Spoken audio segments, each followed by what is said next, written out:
Hey guys, I just wanted to jump in for a second and let you know a little bit about today's live stream sponsor, DNA Funded. DNA Funded has very generous profit sharing up to 90% and 3 different unique challenge types. For those looking to get funded, they also have speedy payouts, unlimited trading days on the first and second phase of their challenges, a very wide list of different things you can trade with over 800 different assets tradable, and maybe the most important component, a very experienced team behind the whole operation. So if you're interested in learning more about DNA Funded, click the link, check it out, see if it's right for you, and make sure to do your own due diligence to see if what they have to offer fits your trading style. For 10% off, you can use code A1T10. Again, that will be a 10% discount off of any of their trials you'd like to check out. Thank you again to DNA Funded for sponsoring today's live stream. Now back to the show.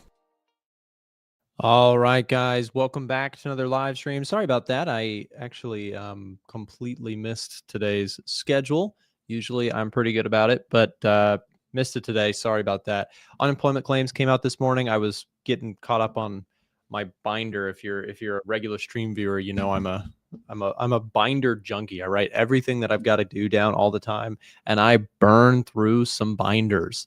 But I was getting caught up on some stuff here this morning and completely missed that we were streaming. So we're back. We're fine. No worries. All good. Unemployment claims, I haven't even looked at them. Let me just take a look quickly, see what is happening here. Unemployment claims came in pretty much as expected, so no big stuff there. Philly Fed Manufacturing Index did come in a little bit soft here. And so far, let's just take a look at market reaction here. Gold and silver are up today. Stocks are slightly down. You got Bitcoin slightly up here today. Dollar index down here today, actually. Curious if that coincided with the data drop. Maybe a little bit, but not really. Yeah, no, dollar index was kind of trading lower before that. We've got another day on the books where we've got President Trump speaking, so that could, of course, cause some volatility. But there's been this recent kind of drip lower, if you will, on the dollar index. Strength not really materially lasting in any direction here. So we'll see where that goes. If we take a look at the economic heat map, I was looking at this morning. So economic heat map. Whoops, what did I just do? Whoops. Economic heat map here this morning, still looking mostly red for basically the US, but also for other places. And that makes me think, I've been thinking about this here a little bit more. Like, do I want to be bullish the dollar? And Ivan and I discussed this last week a good bit. Like, we talked about like CPI, core CPI, PPI. These things came in hot for the US. So does that mean dollar is still strong? Well, my pushback on that is the issue is we've lost story, like the bull case story in other places a little bit. You've got, for example, GDP growth, PMI, services PMIs missed. I mean, they're still strong. So on a relative basis, like, is the U.S. economy still outperforming other places? It is. It definitely is. Is it, however, outperforming what to the degree that people thought they would? That's where I would say no. That's where we've kind of lost that story here a little bit with the heat map, where we've got a lot of stuff turning red. So just something to think about here is GDP growth 2.3% compared to 2.7 forecast. Overall, that is a bit of a miss here. So growth is still there for the US. I mean, if you compare this, by the way, to like UK's, look at this. UK economic growth 0.4%. That is a whole lot less than the US's 2.3. So I can't say like I'm super bearish on the dollar, but I certainly can't say I'm incredibly bullish on it either. What I can say I'm bullish on, and what is working quite well for me right now, is the yen idea. This is a heat map that I can actually kind of comprehend and make a good case for why I am bullish the yen.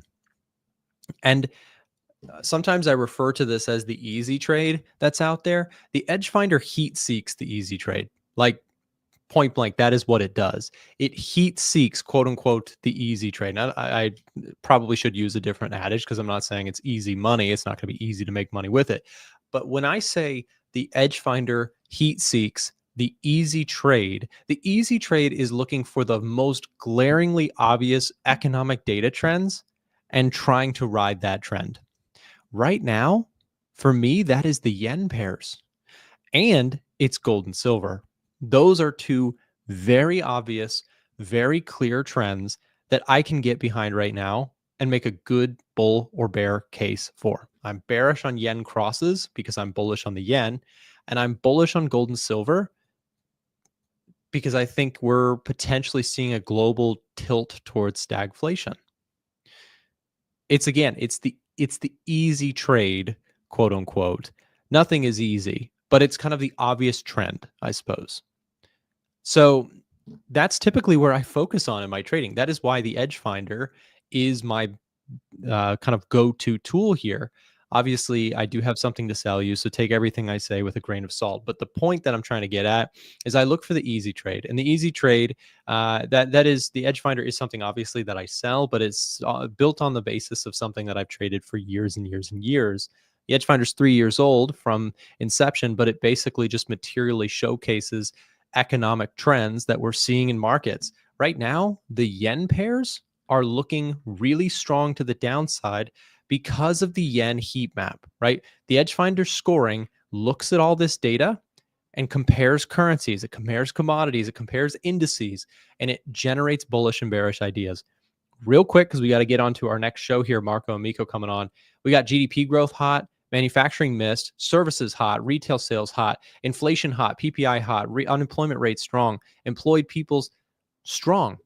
That's why I like the yen right now. All the data points towards yen strength. It has been pointing towards yen strength, and that has been a relatively quote unquote easy trade, or an obvious trend, maybe is a better way of saying it. So I'm currently short Swiss yen. This trade's going really well. I had planned to potentially add to this trade had we seen it go further, to the upside, as this was more of a long-term idea, right? I'm a fundamentalist, so I'm not looking to scalp the 15-minute chart. I'm looking to trade the daily chart primarily, but I think yen strength can continue, and I do think that we could see a breakout through these lows. I would actually lean towards this level. I would not look at this as like a huge level of support and say that's got to rally from here, right? Because could it? Sure. But the trend here favors the downside. And I'm not just talking about the economic or the technical trend. I'm talking about the economic trend as well. I love when you get that confluence, that synergy between technicals and fundamentals. And I think you're getting it right now in the yen. That's my opinion on it. If you guys want a copy of the Edge Finder, by the way, you can chat us directly on our website, a1trading.com, or we'll drop a link here. Actually, I got to drop the link because I messed up the stream this morning. I think my producers are not behind the scenes. So I gotta set everything up here for Miko and Marco and I. So if you're interested in taking advantage of the Edge Finder discounts that we've got going on right now, you can find out about those. Click the link that's just been dropped by me this time. Usually it's the producer dropping links, but it's me today. So that's an extra special drop just for you guys. Take advantage if you guys want a copy of the Edge Finder. It is a great tool for studying macro and getting involved in the fundamental trends that we're seeing in markets. Okay, real quick, we are going to, I don't even know how to set all this up. I've been so out of the producer side for a while here. So let me give me a second to manually change things around here. So we're going to go, there we go. We can do that. And then we're going to switch to this 3-prong concept. And then we're going to add Marco and Miko. What's up, guys? Sorry for the technical slowness here this morning. How you guys doing? Good. How are you? It's good to have you guys on. Again, for a pretty interesting time in markets. We got yen strength going on right now. You got indices sitting at all-time highs. Gold, silver making moves here recently. I'm curious, maybe the best way to start this is just to ask you guys in terms of each of you sharing your chart of the day, quote unquote. So Marco, what are you watching? What's your chart of the day? So for me, it was the euro and the US dollar, because we were moving in this sort of a descending channel. So I was expecting for the momentum to potentially go up with this overall uptrend if we zoom out a little bit. Mm-hmm. So the uptrend that we had right here looks like we're not getting that sort of strong momentum I was looking for, so I'm being patient. EJ is looking okay as well. It's definitely trending down, but a lot of momentum right here. So it's looking very, very nice. Pausing a little bit. I would like to see it continue down and then look for sell setups. The next one for me would be the Aussie pairs. Now, we did have the interest rate decision from the RBA, and we did have a rate cut. But if you looked into the report, or if you look into the report a little bit, you'll actually see that they flagged inflation as a concern. So they're actually very concerned about inflation, and their inflation projections have been raised, which is hawkish. So the actual event was dovish, meaning bad for the Aussie, but the future projections, which is what really matters, are hawkish, and that's bullish for the Aussie. So starting to break out to the upside of this channel, but again, not the sort of momentum I would like to see. So fundamentally, that would be a bit bullish, the things I just mentioned, but I'm still looking for the technical confirmation. Of course, AJ is looking pretty weak, as well as EJ, as you mentioned before, the JPY pairs. So the Japanese yen has been very strong recently, which is good. I mean, for us trend traders, that is very good. Pound US dollar is just super flat. I'm not seeing any interesting price action or interesting fundamentals. And NJ is also a bit weak. So my chart of the day would be the euro and the Japanese yen, because it has a lot of selling pressure, looks the best out of all three of my JPY pairs. And I'm looking to sell. So looking to sell the euro and the Japanese yen. I love it. Yeah, it's interesting. You know, I would say that right now in markets, you've just got some stuff that is just really not moving at all. And then you have other things that are just trending really well. Yen pairs seem to be trending pretty strongly right now. Metals are also trending pretty strong as well. So it's an interesting time. You compare that, for example, to the S&P 500 or something. It's really just been range bound and not making much of a move anywhere. So really interesting. Yeah, euro yen, respectable chart of the day for sure. Miko, what about yourself? What's top of mind? What are you watching right now? I quite like some of the USD pairs, USD CAD in particular. To the downside, I am looking at some selling opportunities, so I'm still pretty bearish on the USD as of right now. I haven't seen much retracement. It's been a bit slower this side of the fence, but I do really like the opportunity. It looks like maybe dollar CAD could be in for a bit of a downtrend. We've been trending to the upside for a while. Looks like USD is a bit, dollar DXY is a bit weak as well. So I wonder if we could see a bit of a trend form, and we had some really nice momentum. So the plan is really just looking for the continuation of that, and a retest of that range is where I'm looking for entry. So dollar CAD looks pretty good. It's same with Aussie dollar to the upside as well. Pretty much the same opportunity in the opposite direction. Not too sure if I'll get the trade for this one because it's already looking pretty bullish. But it's the same kind of idea. Really nice move to the upside. Again, looks like potentially Aussie dollar could be looking to turn around. How far? We will see. But again, I like the idea of looking for retests and more upside there. So still looking to see if I can take advantage of some USD weakness. Yeah, makes sense. I mean, the dollar has been interestingly kind of turning around here recently. Like it had this big blow off kind of top, and then now looking like it may be forming some kind of head and shoulders pattern based on that idea. If you get kind of a retest into this area, I would be curious to see if sellers are going to really take this and, like you said, maybe turn it more into a sustained downtrend rather than kind of, we've been choppy, we had this little move. The question is, are we going to get some follow through here? Will be very interesting to see.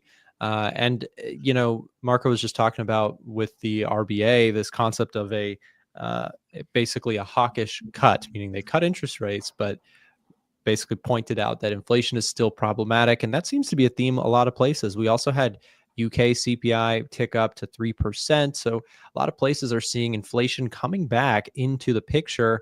So I don't know. I think that a lot of people think like the US, the Fed is kind of untouched by weakness at all, but we're starting to see some of that as well, and even the US dollar. So really interesting just to see where everything is going in terms of currency moves. What about metals? I want to come right back to Miko because Miko, you always talk a little bit of both gold and silver. What are your thoughts here right now? Metals, gold's been ripping here recently. Is it time to cool off on gold, or can this keep going? Well, a bit of both, to be honest. I'm still very, very bullish on this one, particularly at the high, because if we can break this well, that just tells me that the buyers are very much in full control. So at the moment, we're having a little bit of struggle at the high, but if we can really persist and go and break through that, that's kind of the signal I want to see for gold.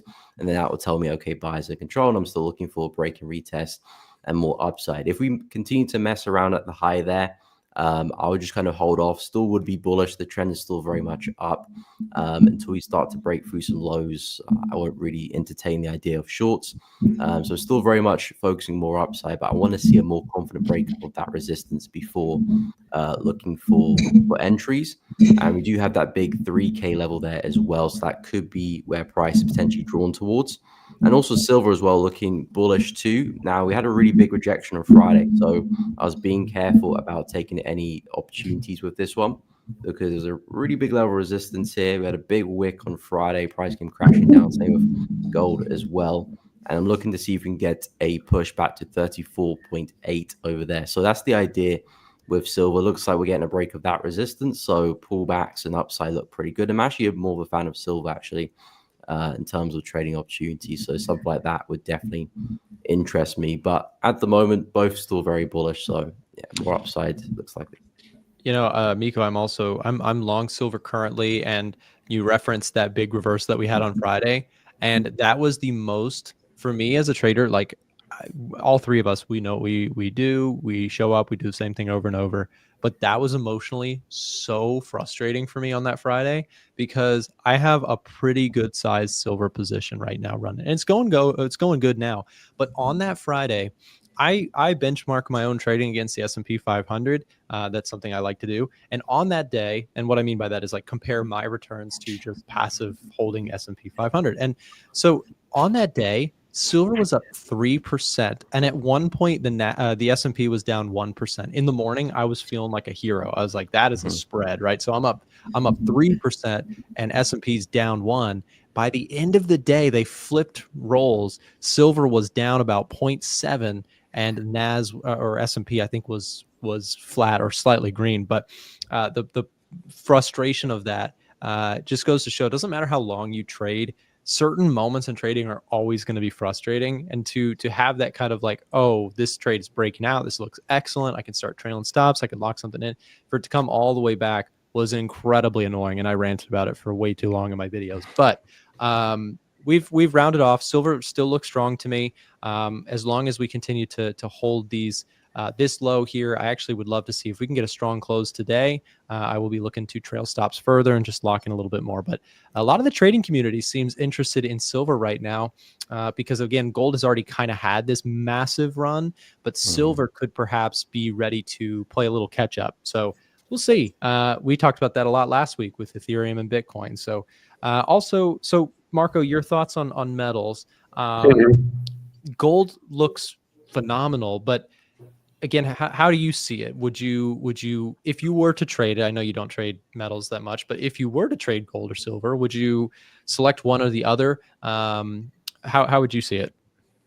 Yeah, so for me, I think a lot of people are afraid that gold is kind of at the top and that it's going to reverse, and catching tops is very, very basically very, very dangerous. So this can really go on for a long time. Maybe a bit of a pause will happen.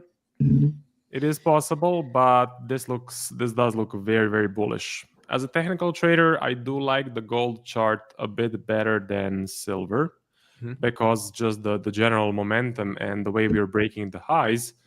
So I do prefer gold. But as you mentioned a couple of times, silver does follow gold. So if gold has already moved a lot, maybe silver still has some room to move and catch up. Yeah. But yeah, just the general assessment, this looks very bullish. I don't see any signs of stopping. Yes, we had a big daily red candle, but we didn't get a continuation. So the next candle wasn't red and it wasn't big. Instead, we did continue going up. So the metals do look very, very good. Sure. So we were just talking about this concept of relative strength, and if you could hear my phone going off, I'm sorry about that. So we're talking about relative strength, talking about gold versus silver, Bitcoin versus Ethereum. Marco, while you're sharing the screen, let's say you have, because we can take it back to currencies. This concept of relative strength is a technical concept, and it's something relevant to all markets. Euro and pound. Let's take those two, for example.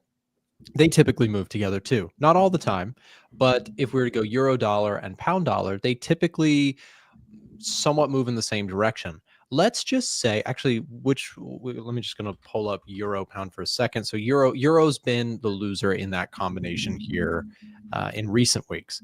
So if you're to look at that, does that play any, do you prefer to go for the winner in a combination like that? Or do you prefer to play the catch-up trade? Because on a technical basis, what that's usually going to end up being is the lagger is going to be the one that is kind of not trending as aggressively, and the leader is going to be trending more aggressively. Do you have a preference that you tend to go for? Right there, you just kind of pointed out like gold looks a little bit better. Is that generally how you see it? Like you'd rather play the winner than play the one that's kind of not as strong?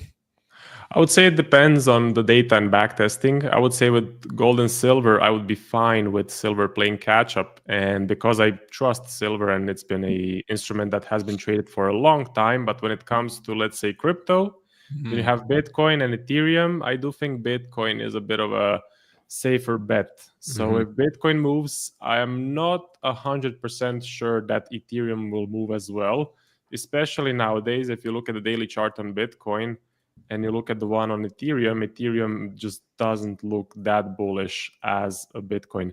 So it all depends on the specific asset that we are talking about. So with silver playing catch up to gold, I do think it's a solid play and a solid edge, let's say.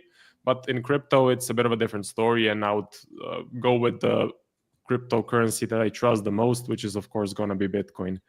When it comes to Forex, I haven't done much, let's say, backtesting with that. I don't really do currency correlation between different pairs, so I can't really speak on that. Okay. Yeah, no, that's a perfectly fine answer. I think like if you're talking about relative strength, most likely, since you do typically look for 1 hour charts that are looking like really, really strong, and you're looking for those minor retracements, I think I would guess that most of the time in that case, you're going to probably play the leader of the two. But yeah, it's an interesting concept.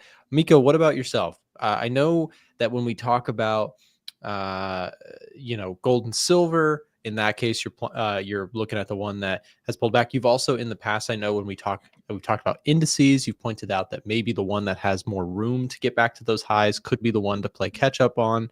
Do you typically find yourself playing the more value one or the more kind of leading one?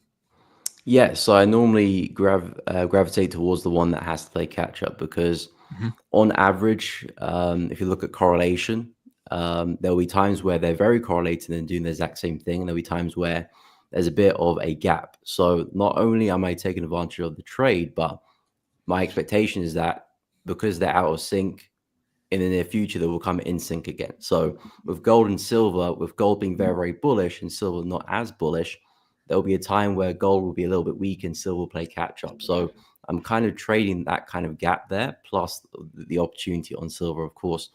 Yeah, I normally go for the one that's catch up. I like it when it's very closely related. So like euro and pound, which you pulled up before, especially like euro USD and pound USD. If euro is already kind of made like a swing, then I kind of expect pound to do the same thing. As long as the setup makes sense, then I tend to gravitate to the one that needs to catch up.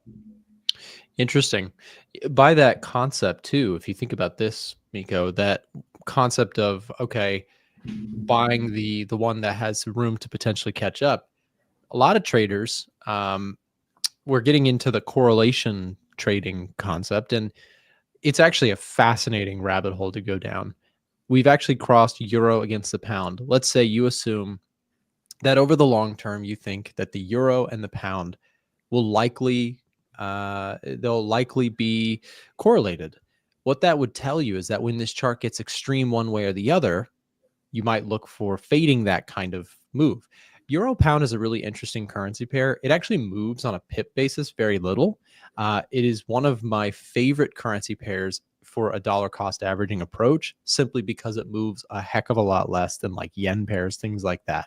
Like if I'm going to dollar cost average on a currency pair, something like euro pound is great because it doesn't move like that much. So if we take a look at this move here, that's 251 pips. This is a daily chart. Like that's not very big. So people who are playing the correlation between the two may look to sell a little, sell a little, sell a little, sell a little. When the correlation comes back in, close it out. Right? That's a very common, Forex hedge fund kind of approach, correlations, but you can do it with everything. And TradingView is so cool because you can actually go Coke versus Pepsi. Check this out.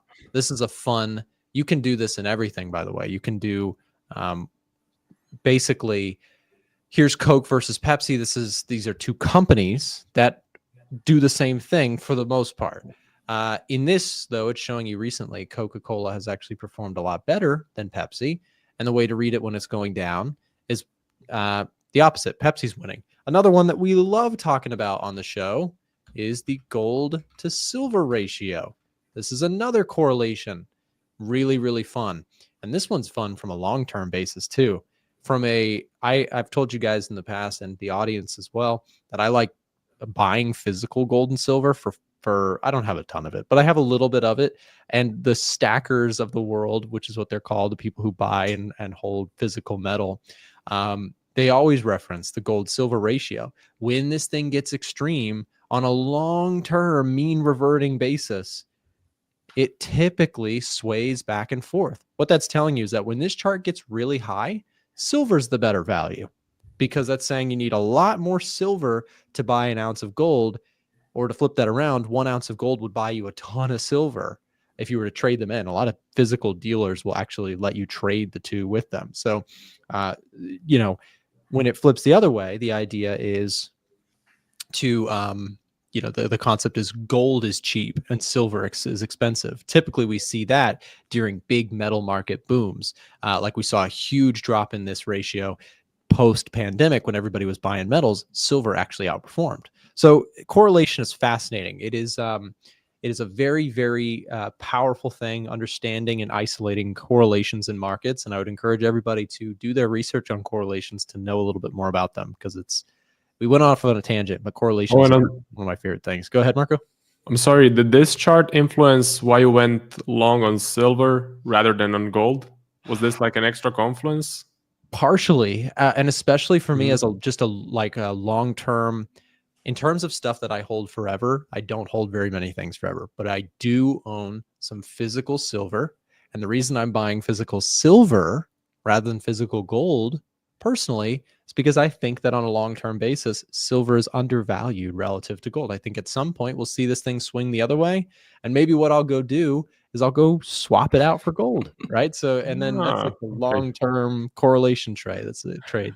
But yeah, physical metal stacking, there's a huge YouTube community around it. I'm interested in it myself. I've followed that space for years just because it's kind of a fun hobby, but I don't have a ton of the stuff, but I find this kind of just fun to study. But from a real perspective, we can also do this in currencies. We can do this in why don't we talk about ETH to Bitcoin, right? This one has lost its correlation recently. That's something we also need to know about. This correlation trades sound all sorts of fancy, but they can lose their kind of validity. Ethereum has been getting killed. So I guess that takes us to crypto. How do you see this, Marco? You mentioned this briefly a second ago. Ethereum versus Bitcoin versus anything else in the crypto space. Is it Bitcoin or bust for you?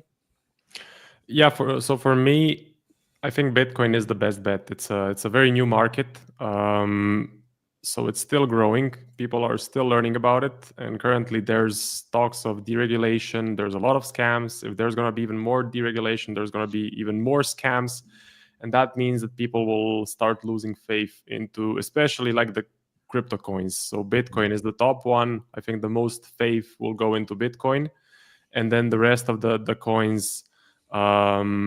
yeah, I'm not that sure about. And just the technicals are not the strongest for Ethereum, especially in the last couple of months. Bitcoin looks a lot more healthy. So for me, I wouldn't advise anything, but what I'm personally doing and what my friends are doing is holding Bitcoin and then maybe have some Ethereum on the side as well, maybe like 25% of the crypto portfolio or any other, let's say, cryptocurrency other than Bitcoin. But Bitcoin is the bulk of my investment and also my friend's investment as well, because it's just the leader. It's the leader, and if cryptocurrency ever goes to zero, I think Bitcoin is going to be the last one to go to zero. So you should have the most time to get out, let's say. That's a great point. I think Bitcoin's one of those things. A lot of people are just buy it and hold it forever type of people. But then unfortunately, the crowd that gets hurt the most, well, maybe in the end, everybody who buys and holds Bitcoin will get hurt the most. I don't know. I'm not a fortune teller. But a lot of people who definitely do get hurt are the short-term people in crypto who are just like, they're in it because everybody's talking about it. And then when it goes down a bunch, they just sell out, right? That's like the exact opposite way of how the people who have made money in crypto are doing it, right? Either they're buying it really low and selling it when it's high, or they're scheming a bunch of their followers into fake meme coins, things like that. So, obviously we're not about that here, but those are seemingly the two ways people make money in crypto. Either they believe in it and they buy it when no one believes in it, or they just do sketchy stuff, which of course is not what we're here to do. Yeah, I mean, it's interesting. Miko, what about yourself? Bitcoin or something else? Again, we're kind of going off a theme here. It seems like Marco tends to be go for the leader. And Miko, I just know from our past conversations that you've got a little bit more of a tolerance for some of the other ones that may have more room to potentially outperform. What are your thoughts on that? Yeah, so of course Bitcoin is definitely the big boy, and 100% is the much safer bet. But I'm a big fan of some of the smaller ones. Still not necessarily relatively like tiny, like 0.00001 USD for. But I like Bitcoin in terms of looking at this as the overall kind of scope of cryptocurrency. So if Bitcoin's doing well, I am very much expecting other cryptocurrencies to follow. So as long as this is up, which for me it is, maybe it's in a bit of a pause now, but I do still see further upside for Bitcoin.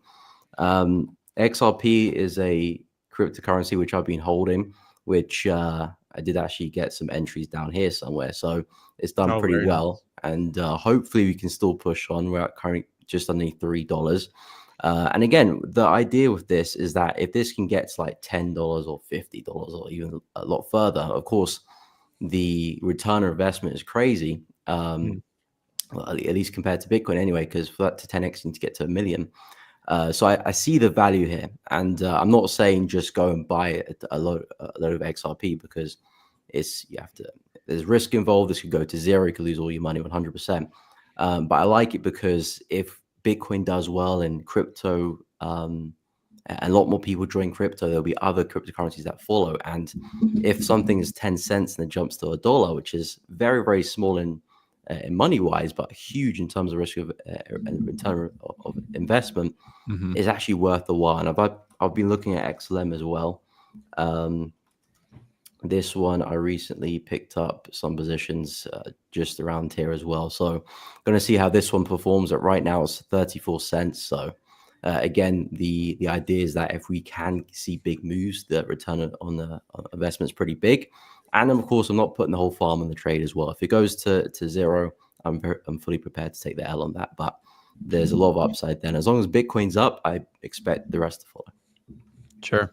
Well, I think it's a good way of putting it. If it goes to zero, it goes to zero. And that's kind of the mentality I feel like you have to have with crypto, because it could, right? I mean, that's the thing with super high risk. Also, just on the XRP for a second, there was a while here where people were just completely counting it out. Like they were like, this thing is completely a dud. It's not doing anything.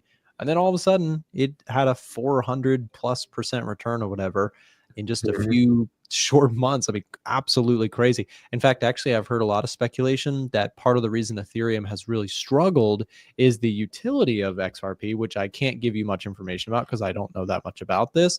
This is just rumors off the top of my head that I saw all over the internet. A lot of the utility, the use cases for XRP, which I understand will sound like a joke to people who hate crypto, but the use cases within the crypto world seem to be more attractive to people, and so maybe that is why XRP kind of took a little bit of market share, I suppose, from Ethereum. That being said, the one that doesn't ever seem to be taken away from is Bitcoin, because it's like the OG, it's the store of value one. So I don't know. It's an interesting concept. I mean, with crypto has consistently outperformed the S&P 500, not every year, but most years since its inception. It's very interesting. Granted, the S&P 500 itself has been in a really strong period for the entire existence of crypto. So you do have to kind of take that with a grain of salt. If you do see a true recession, my guess would crypto would look really, really ugly, to an extent that people may not have ever expected. But we'll see. The future is untold, and we could see crypto double and triple before that ever happens. Who knows? But yeah, really, really interesting stuff.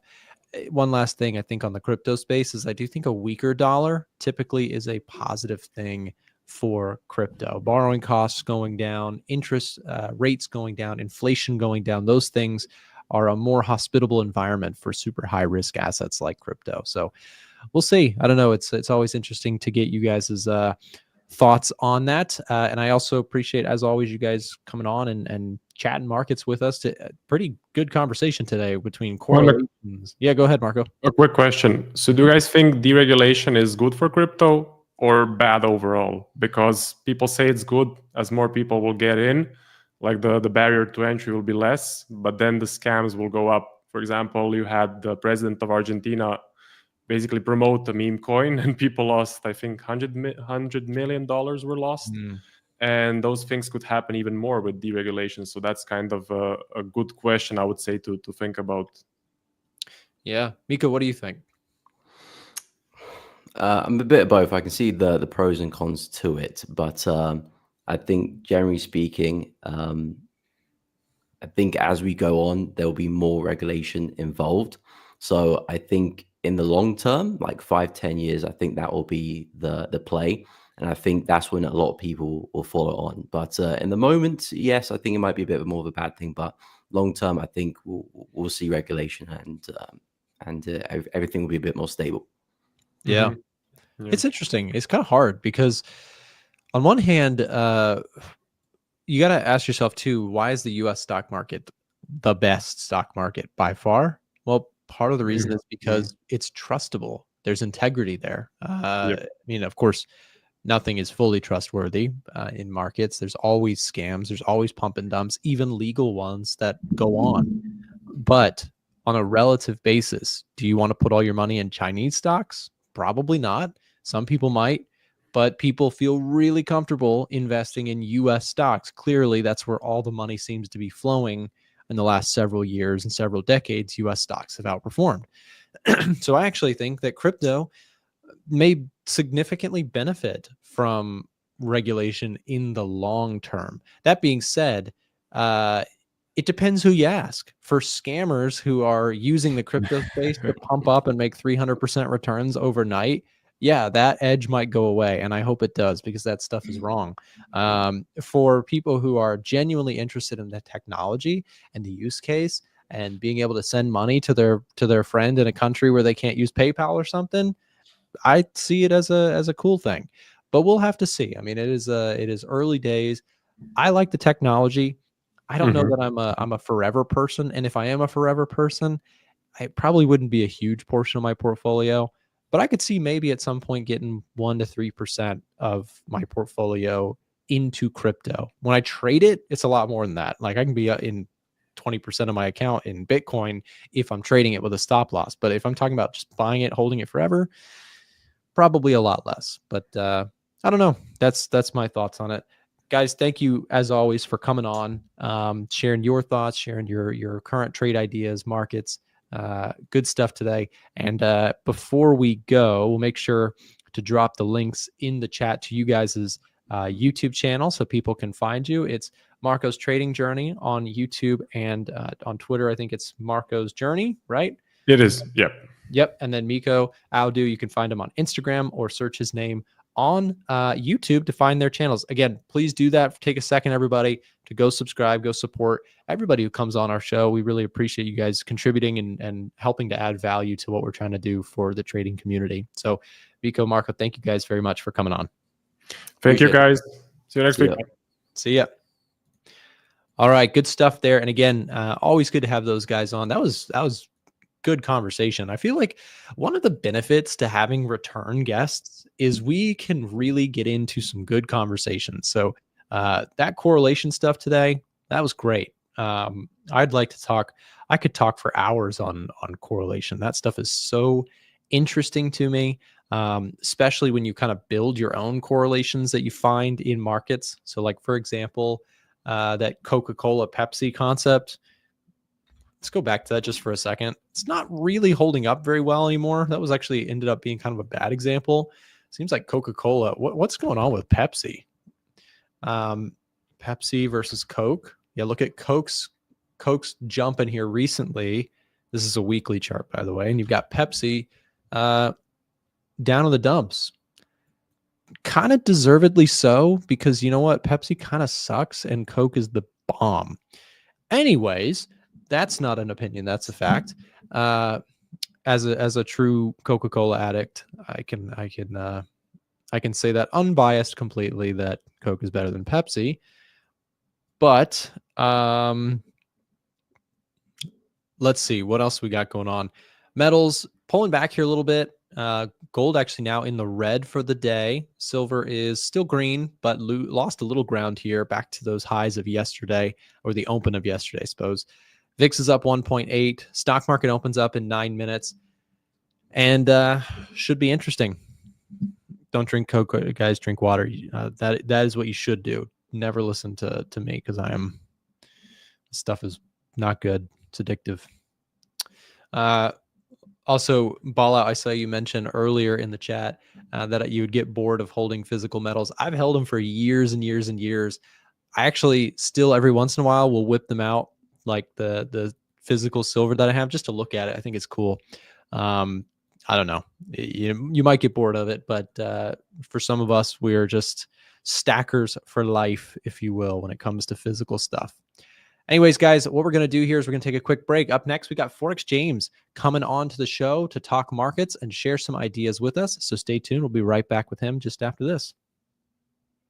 Attention A1 Trading Show fans. If you're interested in getting free access to the Edge Finder or our premium trade alerts, listen up. For a limited time, our show's partnered broker 8cap is giving out free access to our products when you sign up for a new trading account with them. If you already have a broker, you may want to consider switching to 8cap because of their low trading costs, a wide range of trading assets, and their amazing customer support. If you'd like to get access to our software and Discord server for free, click the link being dropped in the chat right now and ask one of our team members for more information. Don't miss your chance for free products and an award-winning broker. Now, back to the A1 Trading Show. Hello, guys. So my camera's off. Let me just fix that. What's up, James? I'm joining you for a minute. Oh, hey, Nick. How you doing? I'm good. How's it hanging? What trades are you in right now? Are you in any yen crosses? Yes, I'm in. Actually, let me just pull it up here. So I've just taken a gold long, just a short-term one. Just buying off the dip today. Okay. As for yen crosses, I'm still sat in Swiss yen. This is, position trade. So I'm looking to be in this one for maybe the next year, possibly. Wow. Yeah, I didn't know you were in the Swiss yen trade as well. We're both in that. That's awesome. Yeah. So Swiss yen still got long positions here on silver. So I'm looking. Silver's a bit interesting actually. So because I've got 3 positions, I'm looking to take the top 2 positions off when we reach the previous highs around 34.29, and then I'll leave on the original or the lowest position to just run, and that will be again probably to around $40 possibly. Mm-hmm. And then last position is dollar Swiss longs. Obviously looking again for a position trade here on the Swiss neutral rates. Love it. Well, I wanted to talk to you a little bit about the yen concept. I like the silver trade, of course. We could talk about that one all day long as well. But before we had our previous segment start, I was looking at the Japanese economic heat map. I'm not sure if you've played around with this on your side on the Edge Finder yet, but it's been pretty cool. The yen strength, I talked about this at the beginning of the stream, and I wanted to get your thoughts on this too. I typically look for the quote unquote easy or obvious trade that's playing out in markets, whether it be currency market, whether it be, metals or indices or stocks. Right now, it seems like the yen strength story is pretty strong. It's not a guarantee that it keeps going, but I just wanted to give a bit of a checklist like I did earlier. GDP growth, stronger than expected. Manufacturing missed, but that's pretty much where it ends. Everything else is strong for the yen. Services PMI, strong, stronger than forecasted specifically. Retail sales, stronger than forecasted, right? Inflation, hot. This has actually been what the Bank of Japan has been waiting for to start hiking rates, is they wanted to see an uptick in economic data and it materialize into inflation. And so they're seeing that. It's very different than what we see in the West, where people are like, we want to get rid of inflation. They actually want to see some sustained, prices driving higher, which gives them kind of a more confident view to raise interest rates. Unemployment rate also ticked lower, which they already have very stable and low unemployment. And look at this, 2.4%. Then you have employed people upticking as well. The reason I point that out is this is kind of the obvious trade right now, isn't it, James? And it doesn't mean that it's a guarantee that it's going to work. So I don't want to phrase it as like, oh, obviously it's just going to keep going. But do you typically look for something similar, like just the clear winning idea? Yeah, so I've spoken about this quite a lot recently. So I'm sure Nick, my whole thing for the past 3-4 months was essentially just long the dollar, short the euro. That was the obvious way to go, and it was really just the easiest money for the way I trade anyway. Now I'm kind of not really in favor of that. So now the next one is the yen, as you said. But to specify on the Swiss yen, we've got two central banks, so the Swiss National Bank and the Bank of Japan, essentially doing the opposite thing. So it provides, a very cut and dry trade idea at the moment. Obviously, things can develop, things can happen, but right now, as things stand, I just see it as the most obvious choice. Yeah. And it's like, it's almost so simple, but a lot of times I want to show you an example of institutional money doing the same thing. And I know you're aware of this. I meant more the proverbial you as in the audience for a second, because if we take a look at the COT data history on something like gold, right? This is an interesting theme. Gold has just been this monster asset for a long time. And look at this consistency that institutional money has done. You talked about the idea of like, oh, maybe holding yen long for a year. I mean, that sounds maybe crazy to people who are day traders, but look what institutional money has done with gold for the past several years. They're just long and adding on dips, bulls, just to no end. This percentage basis has been consistently over like 75% positioning net long for going back since at least March of last year. We have consistently seen at least a 75%, actually greater than 78% long proportion ratio by institutional money. This whole time, if you had used this as your sole indicator, would have told you do not short gold one time. Had that been your base case, look how strong that's been. I mean, so institutional money seems like they take the obvious trade to an extreme. They just trend follow that baby until it no longer is there. And maybe we can learn something from that. Yeah, absolutely. I mean, they are the one that they create the trends. They're the ones that drive the trend. I think it would be a very naive or a very silly thing to do to try to fight against them, at least on a long-term basis. Obviously, day trading, scalping is not quite the same. You can catch fluctuations. But yeah, if you're looking to hold a trade for 6 months, a year, even just swing trading for a couple of weeks, I think COT is a great way to catch on to what they're doing and just sort of have their scraps in the market, really. Yeah.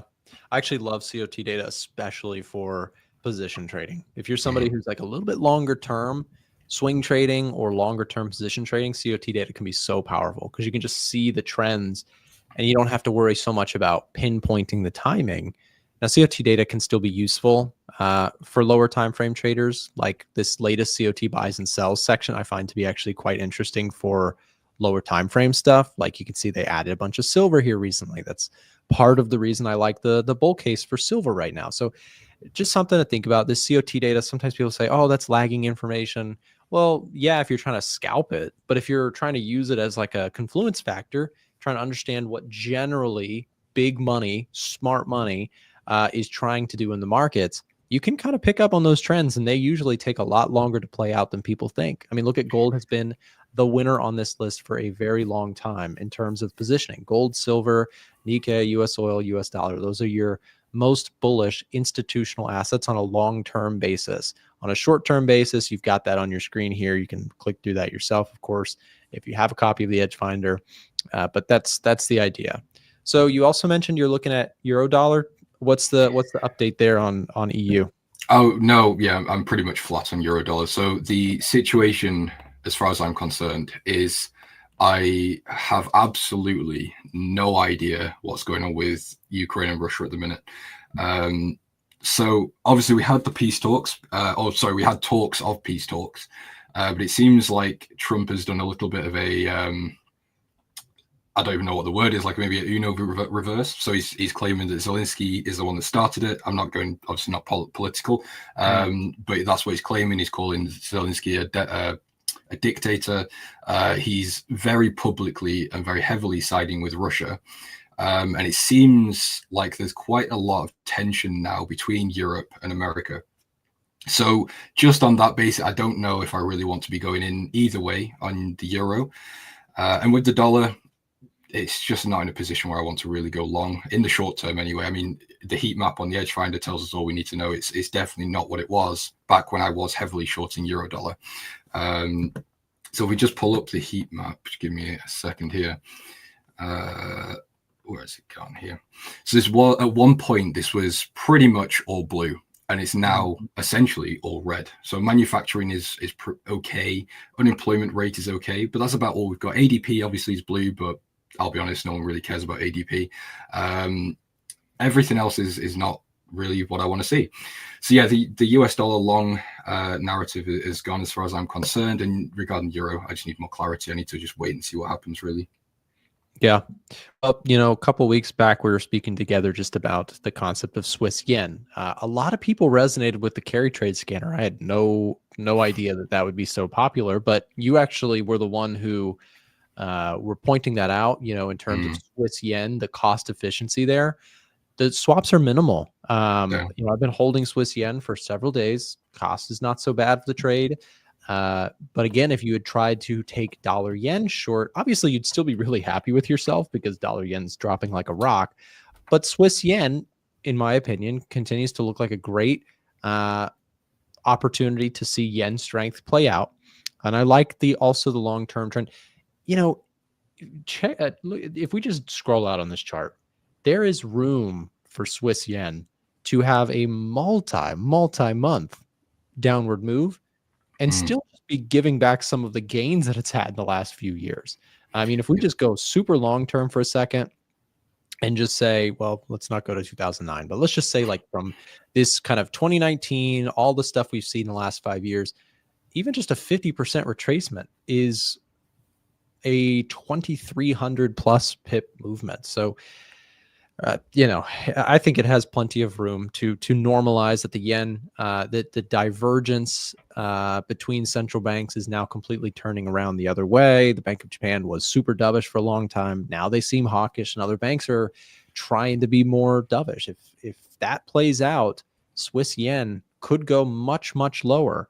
And, when it comes to this stuff, James, you and I, we're not fortune tellers, right?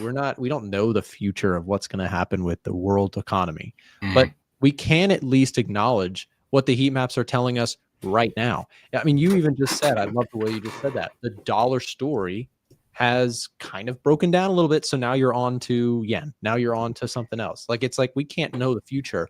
We can only trade what our systems, what our approach to the market is telling us to currently look at. Yeah, last thing I was calling for parity on euro dollar for by the end of Q1. I was saying that sort of late December last year.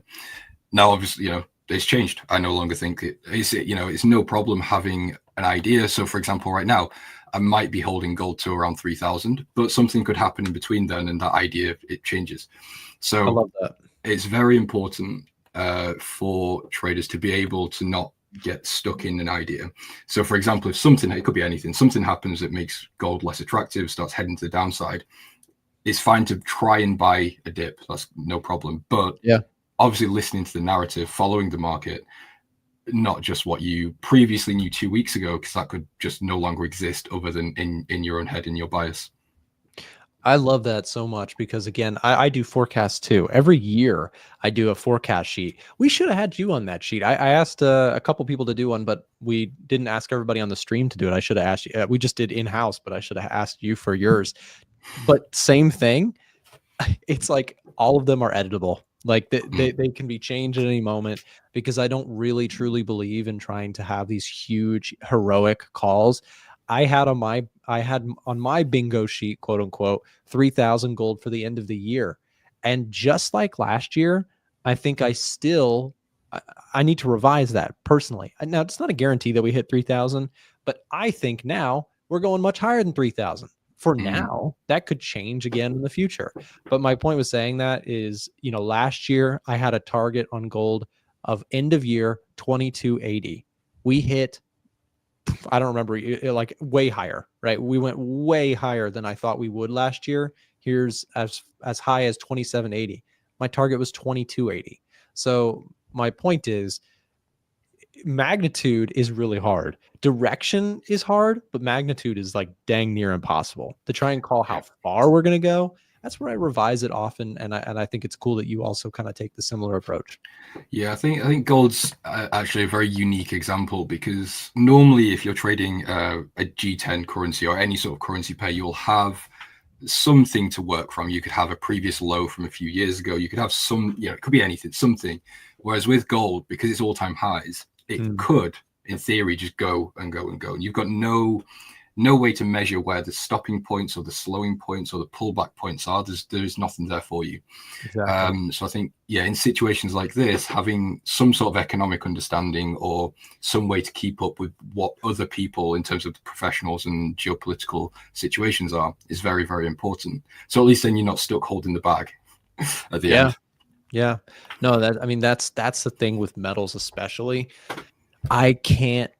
It's hard for me to really justify shorting something like gold or silver, because I always think what always happens when I think about shorting gold, my concept is, do I really want to take money out of gold and put it into the US dollar, which is fiat currency, which loses value over time?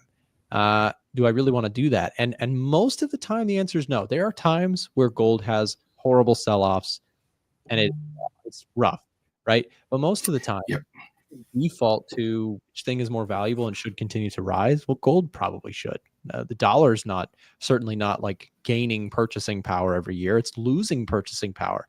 I'm not talking about DXY per se. I'm just talking about, you go buy a loaf of bread every year for the last 50 years. You can no longer buy the same amount of bread with $1.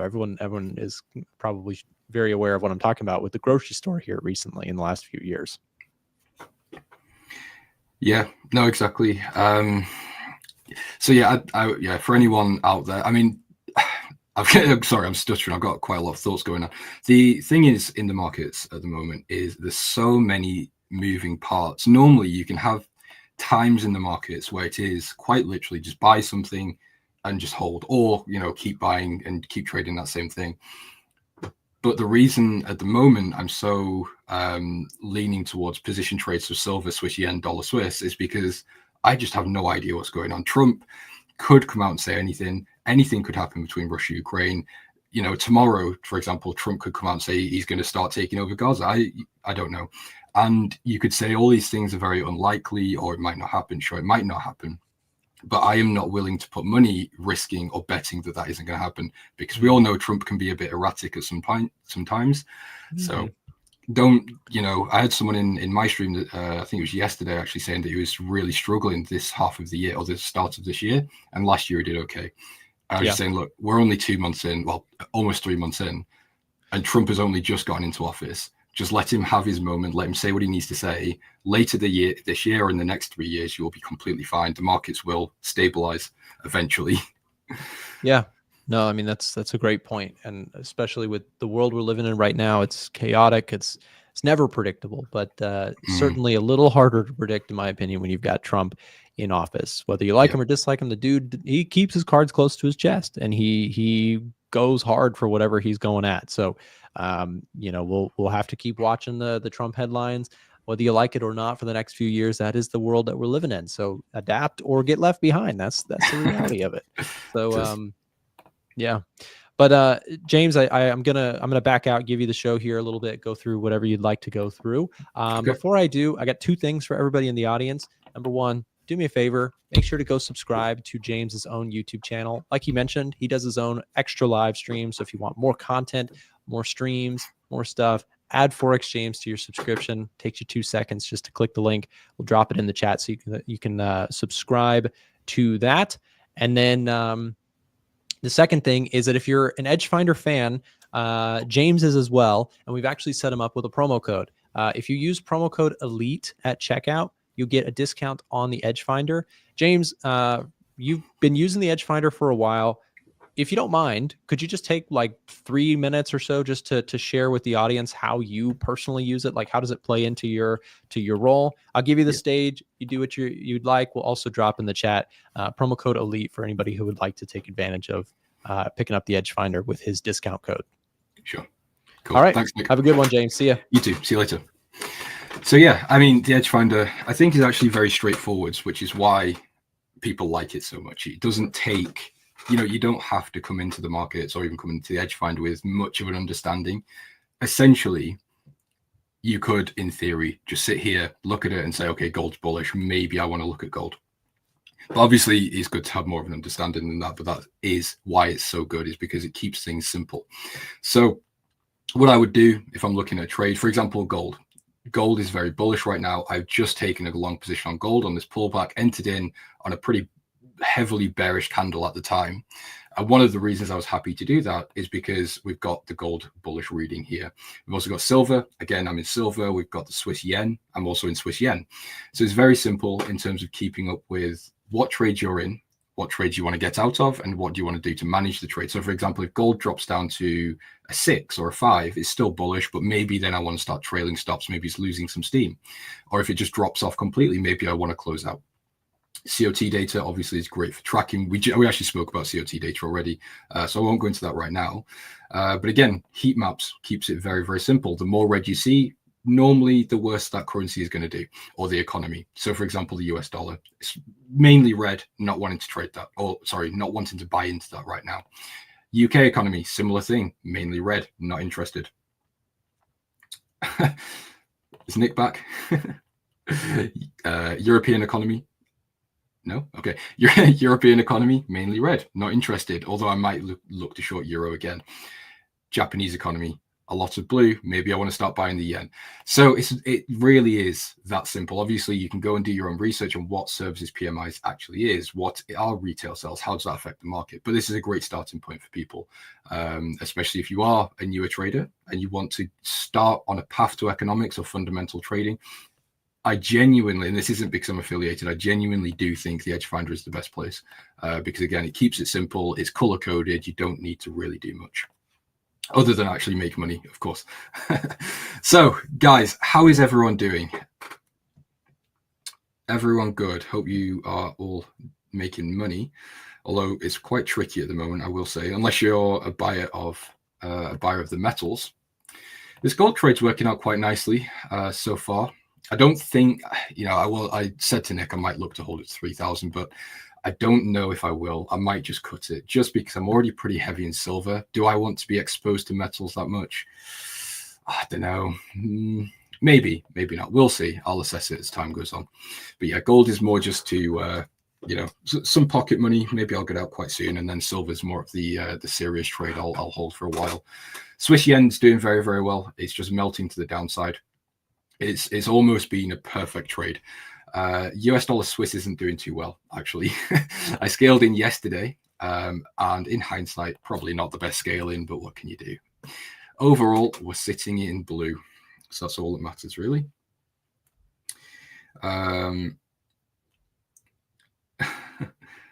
James, stay out of the chat. I'm not in the chat, Sean. Babu, hello. Oh, too much going on. All right, I won't interrupt you then, Sean. My bad. Lee, good stuff. I'm glad to hear you're good. I'm in profit and CNH JPY. Interesting. I was in dollar CNH a couple of maybe 2 or 3 weeks ago. Didn't hold it. I think I closed at break even. But I think the story behind that holds some merit. I quite like that idea. I'm not sure what the swaps will be like, though. I'm not sure what the interest rates are there at the moment. Sean, platinum and uranium. Why are you asking? Are you asking that just because you know I don't know what to do about those, or what? I've got no idea about platinum and uranium. Would like to get into metals, but don't have enough equity yet. Oh, fair enough. They can be quite capital intensive, depending on what broker you're with. You've been gone for so long. Missed you here. Louder. I appreciate those kind words. I missed you too. Mike, hi James. What's your thoughts about Nikkei as yen is strong? I would be more bearish on the Nikkei now. Obviously, we're looking at rate hikes by Bank of Japan. So that goes hand in hand with downside on the, what do we call it? The Japanese stock market or the equities. It's not something I would go short on. I don't short equities as a general rule. So it's not, I'm definitely not looking to actually go short, but I would expect it to either stay within a range or possibly start dropping down. But what you've got to keep in mind, if you're talking about the yen and you're talking about bullishness with the yen, I'm not expecting the yen to just lift off and start flying to the moon, because the Bank of Japan is very slow with rate hikes. It's not a case of, they're going to hike rates for the next, every single meeting. Now they might hold, hike, hold, hike. It might be a long process, or it likely will be a long process, which is why I'm looking to hold the yen for so long, because probably not going to be a quick one. Jack, yen is strong. It is strong. Jack, trust me, I already know, buddy. I'm in the yen. It's doing very well. It would be really good, actually, if we could break this previous high on the yen. That would give me some confidence and maybe start adding in a little bit more. So I would love to go. I'd love to go short on pound yen. I think that would be a great one as well. Obviously, swaps are a bit ugly, but if the trade's in profit, it won't matter too much. I've also got Swiss yen to pad out the swaps as well. Ballout says platinum is a buy. I'll take your word for it. We can cover platinum in a little bit if we've got some time, but I'll focus on what I understand for now. The trade on gold will pay the coffee for this month. Hey, Mehdi, you know the drill. We pay for a coffee. Every day we take a trade, we get a coffee. Maybe not every day.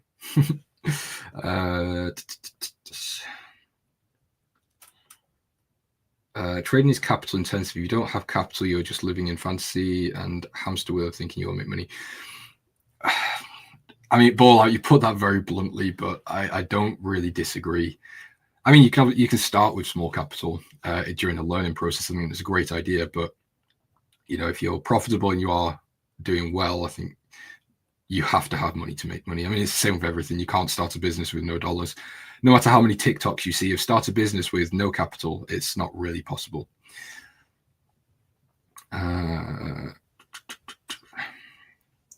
Sean, what are you doing? Wheat, platinum, uranium. Can you not just be normal and stay on currencies? Although wheat is actually good. I made pretty good money with wheat. I don't know if it was last year or the year before. Actually, I can't remember. But yeah, the seasonality for agriculture is really good. JPN225 is slow. It is slow. It's been stuck in this range. I hate it. It's like pound Swiss. I know that'll upset Bashi, but I hate markets that range. Well, actually, that's kind of a lie. I don't mind them for dollar cost averaging because it's very good to get mean reversions. But for speculative trading, in terms of you're trading it because of an economic event or what you're expecting it to go a certain way, it's just a nightmare.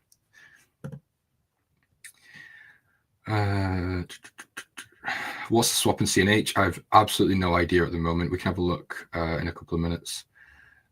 S&P 500 down slightly on the open. Interesting. TP with gold long. I'm actually looking for just under 3,000. So I don't want to go for 3,000 on the dot. And the reason is because 3,000 has been spoken about so much from the sort of fourth quarter last year. Even now people are still talking about 3,000. So I would expect profit taking to come in at 3,000, sort of maybe even before 3,000. It might come at sort of 2,995, maybe even lower. Again, I'm not willing to hold it into 3,000 and above. I will take profits before that because I'm not going to hold this trade, get to 3,000, and then end up at break even at the end of it. James, when did you get in the yen trade? Good question. Let's have a look. I took the yen trade on the 12th of February this year. Soya beans. He's trolling me at this point.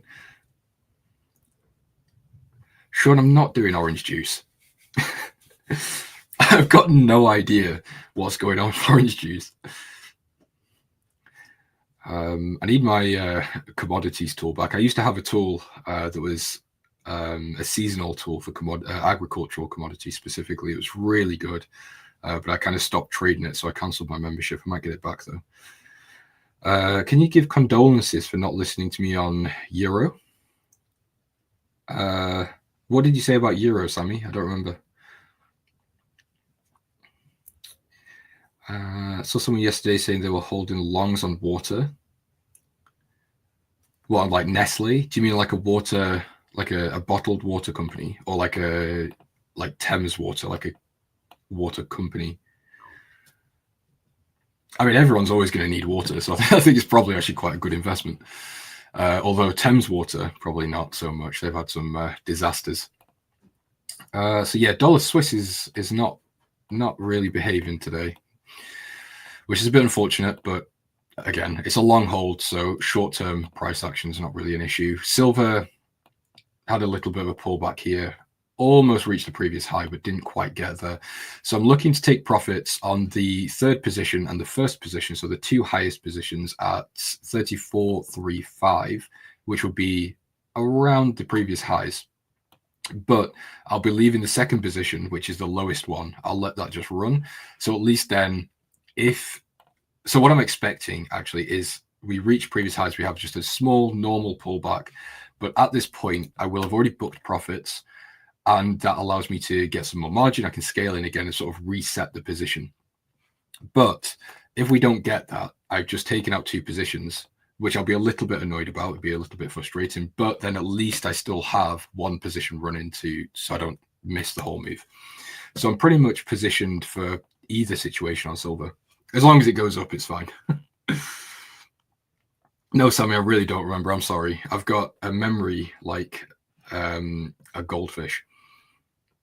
I have to write everything down, otherwise it's sort of in one ear, out the other. Sammy, I'm going to hope that you talk about me when you say love this guy. So I appreciate it. I love you too. Yeah, Sassy. You want NAS 100? Okay. Let's see. Yeah, pretty bearish open actually. I don't really see much here, to be quite honest. I see two potential buy opportunities, but it's not something I would be personally going into. But something like this, I think, makes sense. Just look for previous levels. You've had the break, look for a very simple retest, and then a possible continuation. The only red flag I see here is sort of this all-time high rejection, that kind of gives me a little bit of a bad gut feeling. But, you know, long the indices until you've got a reason not to. And as far as I'm concerned, they're still pretty bullish. Even though the Fed isn't cutting rates at the moment, I still wouldn't want to bet against the NAS.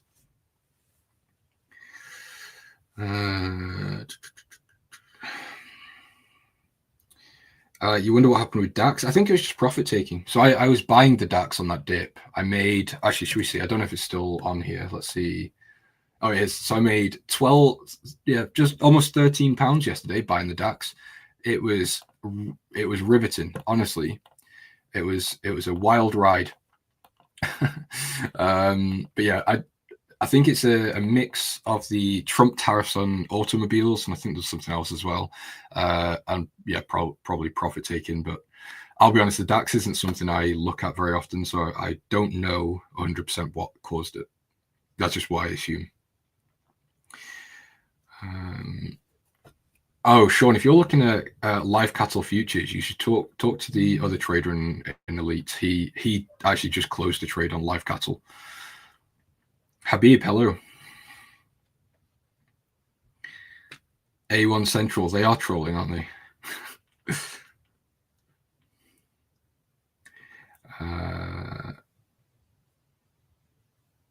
Ball out, you're joining Elite Traders. Fair enough. I'll be happy to see you in there. I'm serious, I need to trade water. This is, yeah, fair enough.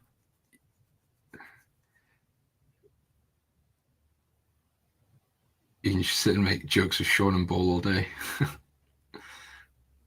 I'd love to. I've got my taxes to do tonight. Can I cover dank marijuana?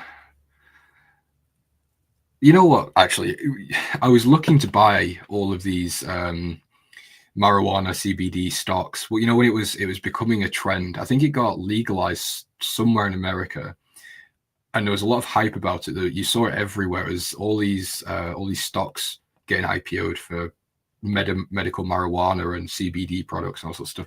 I bought into probably 5 or 10. I can't remember. This was years ago. Luckily, I barely had any money then, so I didn't do anything with it. I just closed them out after like 2 weeks. But I'm fairly sure all of them went to zero eventually.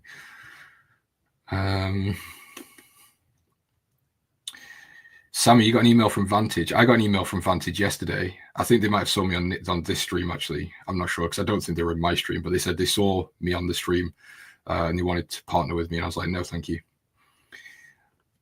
James won't let me join. Bashi, you can join Elite Traders whenever you want. You just got to pay. Give me your money. Is there any way to get an inclination of market trends without something like Edgefinder? Asking because something like yen, I wouldn't have checked on the regular, so you guys mentioned it. Aaron, my honest advice is to follow people on Twitter. So follow people, people like me, people like Nick, people that focus on fundamentals and currency trading. Trust me, you will find great ideas. And you'll see things, you're like, oh, because you're following real traders. It's not like the, $10,000 mentorship idiots on social media following real reputable people. It can be quite good information. But you would also want to follow, you could get Reuters, it's free. Even FX Street is free. You can get some pretty good ideas on there as well. I didn't want to partner with Vantage. I've got one broker I work with, but I don't really do affiliates and things. I do affiliates for things I actually use, so like the Edgefinder and some other things, but I don't use Vantage. I don't trade CFDs, so I'm not going to partner with them. I don't know what the trading conditions are like. I don't know what I don't know how they treat clients or that type of thing.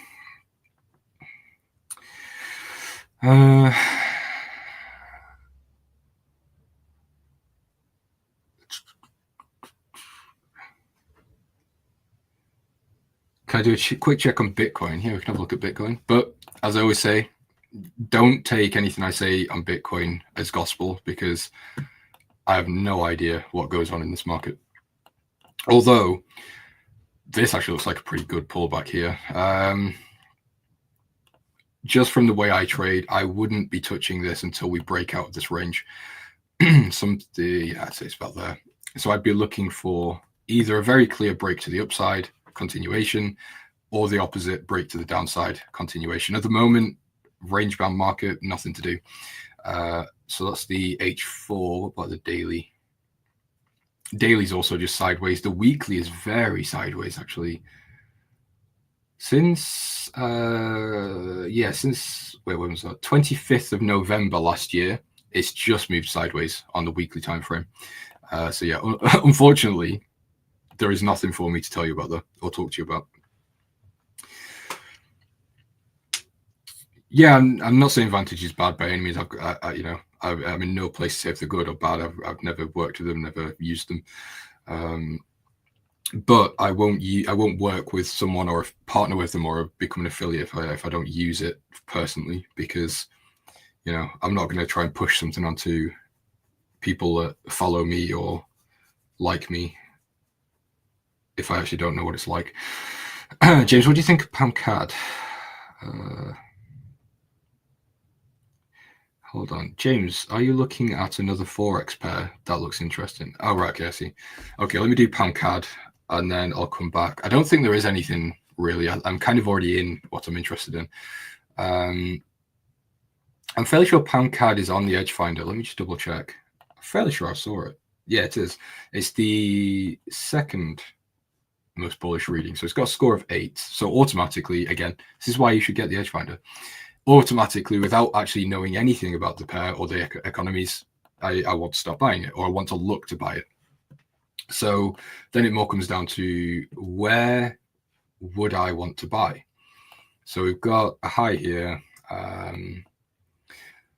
So in this situation, to be quite honest, I don't see anything other than that resistance. So then I'd bring the fib, have a look, maybe look for this 50% pullback, something like this. Actually lines up quite nicely with this previous low over here. And then maybe set up a long position back to the high from the 3rd of February, stop loss at the low, and something like this gives you a 1 to 2.5. Very simple. Obviously, like I said, I don't really know what's going on with the Canadian dollar at the moment. I've kind of ignored it. The pound,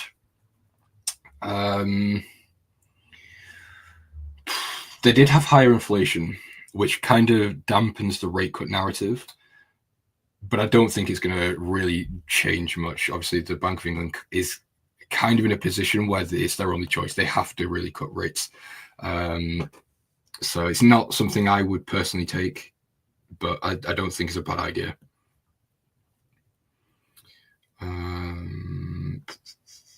So any other Forex pair I'm looking at? Not really.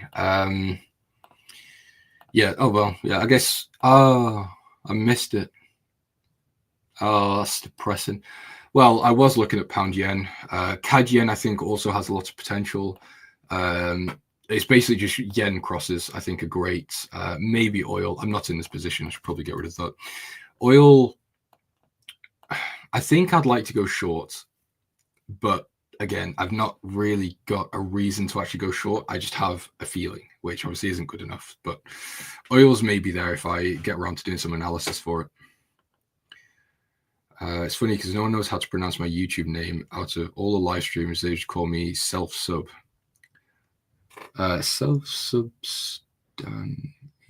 Self-substanation, no?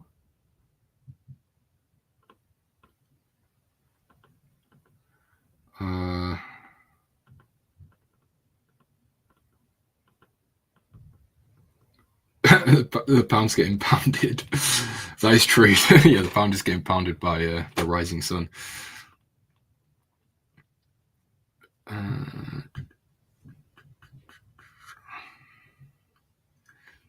Oil is long. Okay, interesting. I was leaning towards a long. It was very similar to when Nick took the long on oil. I was almost about to go in, but I can't remember why I didn't. I just don't think I got around to it. But yeah, that idea has kind of gone out the window because this downside move is so aggressive. I don't want to be really in it. And now the volume seems, well, not volume, the momentum seems to have slowed down a little bit. So I'm kind of just chilling.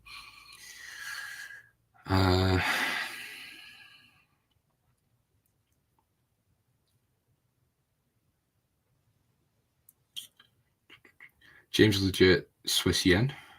What do you mean? Oh, you took a long on US oil markets. Okay. Best of luck.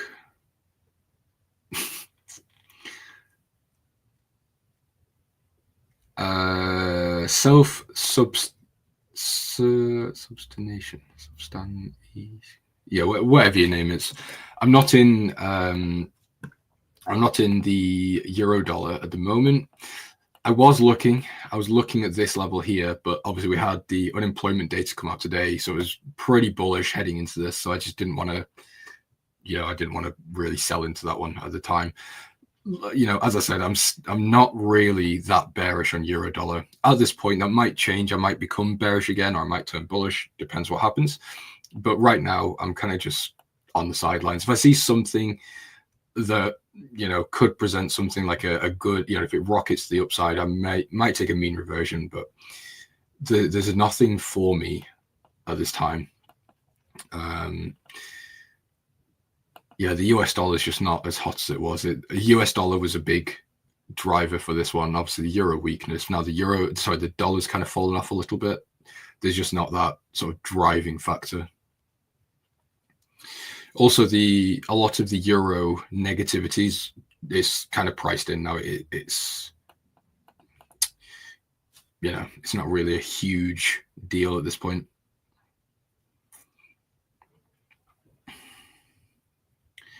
Swiss yen's trying to break lower. Wow, guys, £290 profit. If we can break this, actually, I don't know if I ran through my Swiss yen idea, but I'll do it again because I don't remember doing it on this stream. So the idea I've got for Swiss yen is because it's a long-term trade, I've got to be very, very careful on how I position into this trade. So I can't do anything right now. I have to wait for a break of this level, a retest, and then continuation. So I will enter on this retest. But if we see the opposite and we see price come down, respect, and then continue up, maybe even just for a slightly larger pullback, that's great. I'll short again. But the account that I am showing, the public account, is relatively small. I think it's roughly around £7,500, and there's a minimum position size on IG markets. So I can only place a minimum of one, which is a £1 per point. So if this trade, if this market decides to come all the way back up to the highs, that puts me in £1,000 drawdown. So if I enter here, that would put me into another 1.5k drawdown. So I've just got to be very, very careful. That's basically it. How's gold doing? It's not really doing too much. £40. What's my floating P&L? 550. It's not too bad. Anyway, let's get back to chat. I was in pound dollar earlier, which worked out well, very nicely. Good stuff.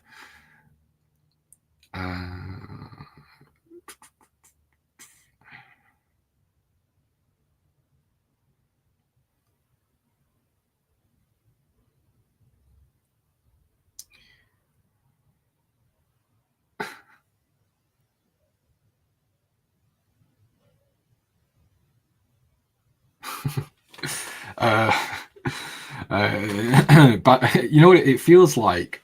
I've just taken someone's phone and I'm looking at their group chat. I feel like I'm on the outside watching in. What's my opinion on EU-GU divergence? I don't really have one. I don't trade divergence, so it's never really been something I've paid attention to. Bearing in mind, there's a little bit of correlation between euro and pound, but they are separate economies at the end of the day. So yeah, doesn't really mean much. So if euro pound's rising, euro dollar's falling, it doesn't mean I'm going to really do anything about that, or it doesn't tell me much. Australian US dollar, I'm actually slightly bullish now on AUD USD. Well, actually, let me rephrase. I'm more bullish to neutral. I'm not really ready to get into a long position just now or just yet. Actually, let's look here. So the RBA had a hawkish cut this week. The US dollar is not looking very appealing at the moment, to be honest. So the fact that we've not managed to hold below the support tells me quite a lot. So if we were able to continue slightly higher, again, look for this break, which we've got, look for the retest, and then continuation, I think we could have a potentially really strong position, sort of around here, stop loss around there. I think this could work out quite nicely, but that's assuming the US dollar doesn't start picking up again.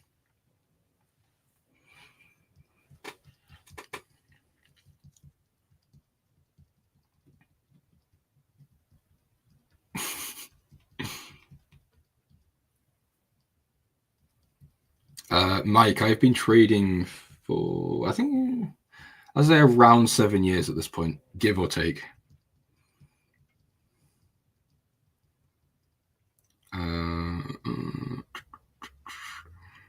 Sean has a TP at 0.64.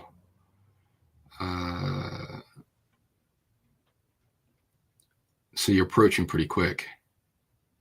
Yeah, it's not far away, is it? James, talk about the best trade you had. The best trade I had ever was gold during it was at the start of the Ukraine-Russia problem. So I had, I think it was a Bloomberg notification. It was some sort of notification. And it was like, it stuck out. And I was like, that's not a normal headline. That sounds really bad. So I went to gold. I decided to buy gold and it started to drop. And I was like, oh no. Anyway, it just rocketed. It just flew. So it was about, I don't know how many pips, but it was very, very close to stops. And then, yeah, it just rocketed from there. So I made, it was around 17%. So it wasn't, it wasn't anything crazy. It wasn't like I tripled my account or anything, but it was just a really clean trade.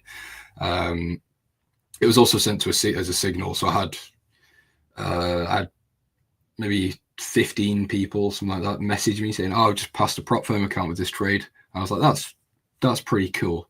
But then obviously people expected that type of trading all the time. And I was like, oh, I think I've set a bad standard for myself. Raised the bar too high. Mike, I am turning 27 pretty soon. So 26. Please check New Zealand yen. Okay.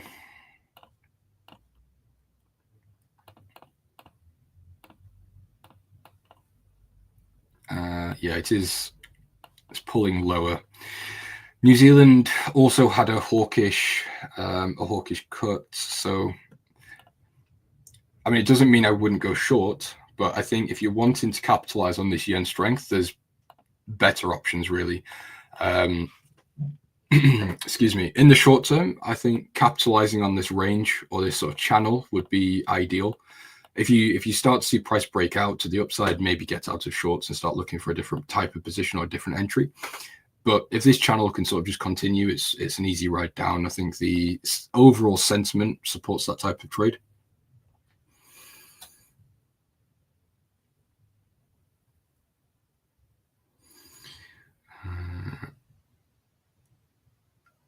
Nasdaq's dumping, is it?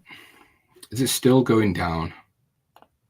It's not actually. I mean, the level we spoke about seems to be holding so far. Let's just see. I'm not taking this trade, just to be clear, but I'm going to leave this on here and we'll see tomorrow if I am the world's best trader or if Nasdaq embarrasses me. Yeah, dumping is an overstatement. So stick with GBP and CHF pairs. CHF yen pairs. The Swiss, I'm bearish on the Swiss, bullish on the yen. Neutral to bearish on the pound. Neutral to bearish on the Australian dollar. Neutral to bullish on the Australian dollar. Neutral to bearish on the euro. I'm still a little bit bullish on the US dollar, but that's only because I don't want to start selling it. I think it's a little bit early for me to start wanting to be a bear in the dollar just now. If we can start breaking down lower from the support, then yes, maybe I will start considering flipping to a bit of a bear. So we will see. Which pair would you capitalize on from this yen strength? It'd be Swiss. So Swiss yen is it kind of is just the best option. So you've got the Bank of Japan has just come out of negative interest rates, now on a path to normalization. You got the Swiss National Bank that is heading to neutral rates and potentially into negative rates. So you've got those two central banks doing the exact opposite thing, creating a really strong divergence. The economic indicators for Japan are pretty strong as well. We're seeing upticks there. The Swiss economy is not amazing. It's not really anything special at the moment. The workforce is pretty lackluster. The swap fees are basically non-existent because the Bank of Japan and the Swiss National Bank have both got an interest rate of 0.5. So it's a sound trade idea, really.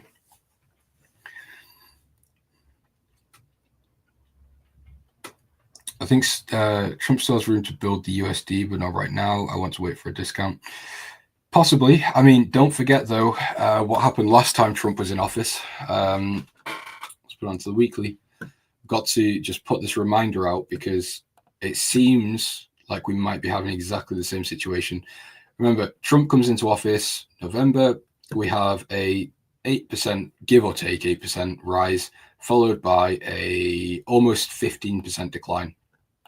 Now, this time, what we've had back in November, so around here, we've had almost a 5% climb. Now, are we ready for the potential 10 to 15% dump like we saw last time? I don't know. You tell me.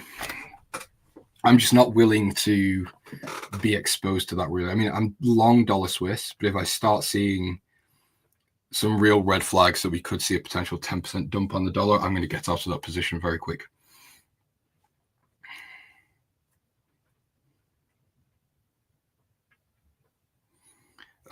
My thoughts on the DAX, it's still bullish.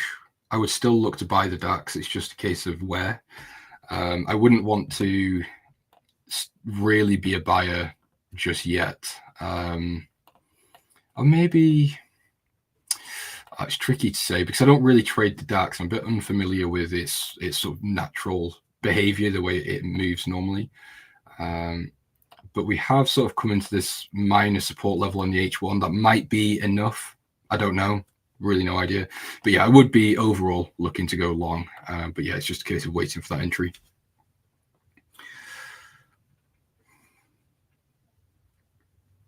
Yeah, ball out. It really wouldn't surprise me. A1 Central, no problem at all. You just want to survive the next couple of months. Bashi, I'm sure you will. If you stay on this stream, stay on my stream, you'll be fine. You'll be well taken care of. Look at that. NASDAQ reacting. It's almost like I made the algorithm, guys. I made candlesticks.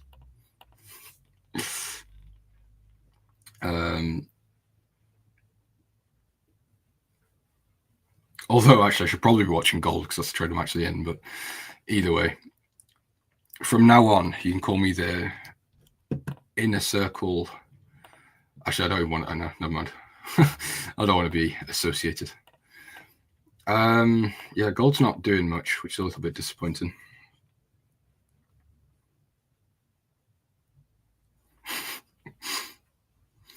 Sean, I'll tell you all about Enigma.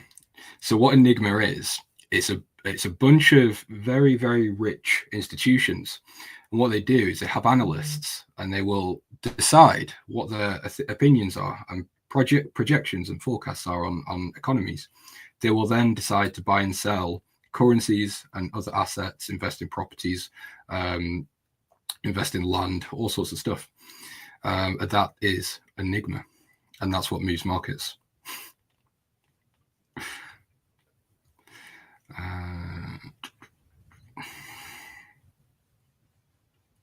Habib, I'm glad we're making your trading better. That's what we're here for. Here for a good time and here to make some money. Oh, hold on. I've just realized I've gone way over time. Hold on. Let me just make sure.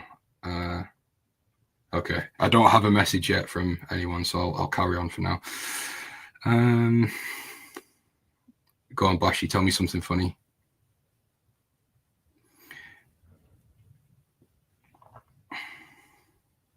They draw the candlesticks in Microsoft Paint. That is quite funny, actually.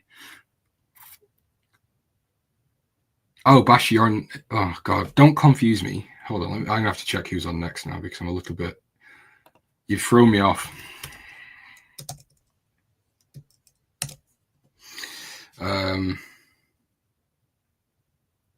Yes, Chris. Chris is on next. Okay, as normal. What are some days in the market's quiet? Are the institutions chilling / having a day off? Yeah and no. This is kind of how markets are. That you won't always have those high pumps, high volatility times. That's normally on news releases or news events. So it could be like a war or peace talks. It could be something like that, or a day-to-day news release like sort of NFP, unemployment, CPI, something like that. But if there's nothing really at that time driving liquidity into the market, it's going to be quite boring. Bashi, yes, I think I know who you're talking about. I want to know what he thinks because we talk about our trading, right? Okay.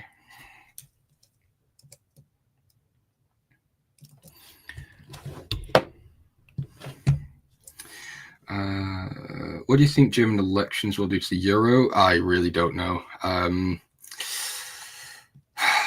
going to be honest. I'm not very optimistic about the elections. It sounds like in fact, you know what? I'm not going to go there because it's getting into political territory. I'll talk about that on my stream. I don't want to bring that here, but yeah, I'm not very optimistic really about anything in the world. It seems like we are heading into a very dark time. I not sound like a conspiracy theorist or a pessimist, but I just can't think of anything good that's going on. Hi, James. Want to thank you. Really appreciate your work. Also, didn't expect you to be as young as 26. Kong, no problem. I'm going to take that as a compliment and not the fact that I look old. He thinks there is a SWIW bank, a Swiss bank that has the algo to the charts. You need to check your friend into a schizophrenic institution, I think. Anyway, guys, Chris is here, so don't leave when I leave because you have another great guest coming to take over the show. So, guys, have a great day. Don't get margin called. I will see you all very, very soon. Have a good one. See you soon. Hey everybody, thanks for tuning in to today's A1 trading session. We love engaging with our audience, talking shop, taking requests, and sharing our favorite setups. It's about that time where we're going to review a bunch of indexes, stocks, currencies, gold, silver, Bitcoin, and pretty much anything else and share our insights. If you're wondering what trades I'm in, if you're wondering what trades I'm taking, and you'd like to see exactly how I'm trading everything, you can actually follow my trading signals. If that sounds like something you're interested in, we'll share a link in the chat and you can sign up. You can sign up directly with the link or speak to a support rep if you have any questions. If you're asking, what do I trade? Pretty much everything. Indexes, ETFs, stocks, options, futures, Forex, and crypto. Thoughtful analysis, active trading. Check it out. And now, back to the show. Good morning, everybody. Interesting morning so far. Just coming right out of the gates with a big old flush to the downside. I was, and still I'm actually sitting at some fresh highs in the portfolio. I would say part of this is probably good because of my hedges, which have starting to look a little bit better. P&L wise today is coming from SLV, so silver, up around $3,500 on the day. Baidu and Alibaba had a nice rip to the upside. I did update my pulver alerts. I got out of my BABA trade Sounds like I was talking to a baby. I got out of my Alibaba trade at 126 yesterday. We ripped up to like 137. I had a feeling we could either go up to the 130s or drop down to like 115. It obviously went up and had that momentum carried even further, which is fine. I closed out the trades on Alibaba that were just owning the shares. Now I just have a bunch of option trades in for the additional income. But Baidu making a nice little run. I'm up a couple grand there. Netflix, nice little drop here and a big swing in profit. So I want to take a quick peek at this one. I've got the 1030, 1040. Netflix dropping is actually fantastic. If I get some net profit on that one, I might end up taking it today. Okay, I'm upside down $50 on this one. This is a broken wing butterfly, but it's looking a lot better. So here's the analysis on the trade. So there's my P&L. This profit trap, it's going to be close. If I can hopefully see Netflix down below, let's say we get less than 1030 and stay there. If we stay there through this week and this weekend, this P&L actually might start coming up into profit. And I'm going to see if I can get a slightly bigger winner on this next week. But I need this to stay. I mean, my pin price is 1040. I obviously, if it flushes lower, that's fine. But coming into the weekend, let's see how this thing looks. But that was a nice swing, in my favor. Let's go. What else? JD, we're above $40. I think I'm just going to let that one get called away at 39. That's to next week's expiration, I believe. SPY's up with some hedges, up $1,100 today. Bitcoin added some ratio spreads and some credit spreads in yesterday. Las Vegas Sands up a little bit. Japanese yen still doing pretty well. This is good. My E-mini futures up about $900 on the day. Philip Morris, I'm going to let that one go. I think I just made the decision. I talked about a lot in my live session yesterday afternoon around 3:30. I've got a big chunk of profit here. I've got about 89 grand on MO. It originally just started out as like a dividend play and then turned into like a $10, $11 move in my favor in addition to the dividend. So the buying power that I'm going to get back by letting this one go by March, I'm okay with letting it go. I didn't roll anything. A lot of these are all March expirations, which I'm okay with, and then I can reestablish new positions. So anyway, fresh highs on the day. That's good for the portfolio. I do have some losses on the day. It's not like I'm just sitting here like, oh, everything's awesome. I've got Walmart down $2,900, but I'm still up $5,700 for the position. But Walmart had a huge gap lower. We had earnings on Walmart, and I'm pretty sure that that was positive, and yet we are down quite a bit. Now, I look at a lot of this as a drop into, maybe the reality check of this thing has gotten so overstretched. We're above fair market value. I think that Walmart is a little bit overdone and overvalued. I wouldn't be surprised to see, the market maybe find some type of dips to buy, which I'm okay buying too. I actually wouldn't mind reestablishing another long position on Walmart. But where? I mean, honestly, if Walmart sells off and finds some dynamic support, I might just do the good old cash secured puts. And let's see if we get down to like $90 and I start selling some like 80s and 75s. I'm good. I'm good with Walmart at that price point. It's not like it's a huge dividend maker, but it is definitely in the consumer defensive space.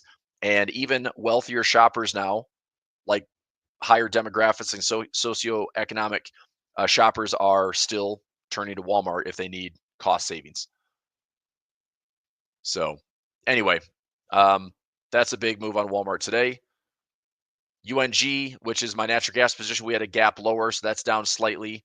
CENX is all naked puts for aluminum. That one's fine. I'm up like $13. So, I mean, even though these are down on the day right here, down in the day, the overall position that's open is still positive. So it's just taking a little bit to offset the gains on the day, which would be here and, a little bit better. So that's where I'm at for the day so far. Felt like a little bit of a chase this morning. This is a kind of unusual way to open up the market today, just a big swing lower. I think we're kind of stuck between it. We have a big monthly expiration tomorrow. We're kind of stuck between, are we going to come back and crack the highs, or are we going to come down and flush lower? Are we going to finish right in the middle and the market doesn't do anything? Obviously, either of those scenarios can play out. So we could go back up and try to fill today's gap, We could flush lower and have a run down into the low 600s. We could finish this week red. So even though we had a green week as of yesterday with hitting some fresh all-time highs, what we just did with this this flush down this morning is we took out Wednesday's low and Tuesday's low, and we took both of those out pretty convincingly. So now the question is, if we sweep those lows, are we going to come back up and work our way higher? Is that a dip that the market's interested in buying, or is this a sign of take the low, and then we have a little bit of a pullback and then another flush coming back into maybe some of these inefficiencies? We don't really have a ton of gaps out here, except for maybe that, which again is like a pretty nasty flush to the downside. This is exactly why I've been cautiously bullish. This is why I put in some hedges where MES has been my best source of hedging. So let me go to this chart here on MES. MES is micro futures. And so I have a bear put spread as well as basically it's a reverse iron condor, where I'm looking to see if this is going to go somewhere directionally, one way or the other. I'm trying to make some profit here. And if I get a simple flush down and find a bar count here that I've been watching for the last month or so, and we're now at 300 plus bars on the S&P, ES, MES, XSP, SPX, all those bar counts are pretty high, then I'm taking a very small risk. This one's out to April, by the way. So these are April expirations, which gives me all of March into April. Where does price go? If we get some direction, I can make some money. Okay. All right. NASDAQ poke the highs this week. We saw the QQQ poke the highs, the QQQE poke the highs. Again, hitting highs and also responding to that. This looks like a bit of resistance compared to these, election lows. This is actually the election low. If we're going to fill that gap, that would be, I think, a great spot. I hope we can fill that gap. I hope we can come back and find some attractive levels. We've had a lot of closes above the 200 moving average for the last 300 plus bars. Now, I don't know. Are we going to just shrug this off and say that this market is just so eager to buy the dip, it just buys the dip? Maybe.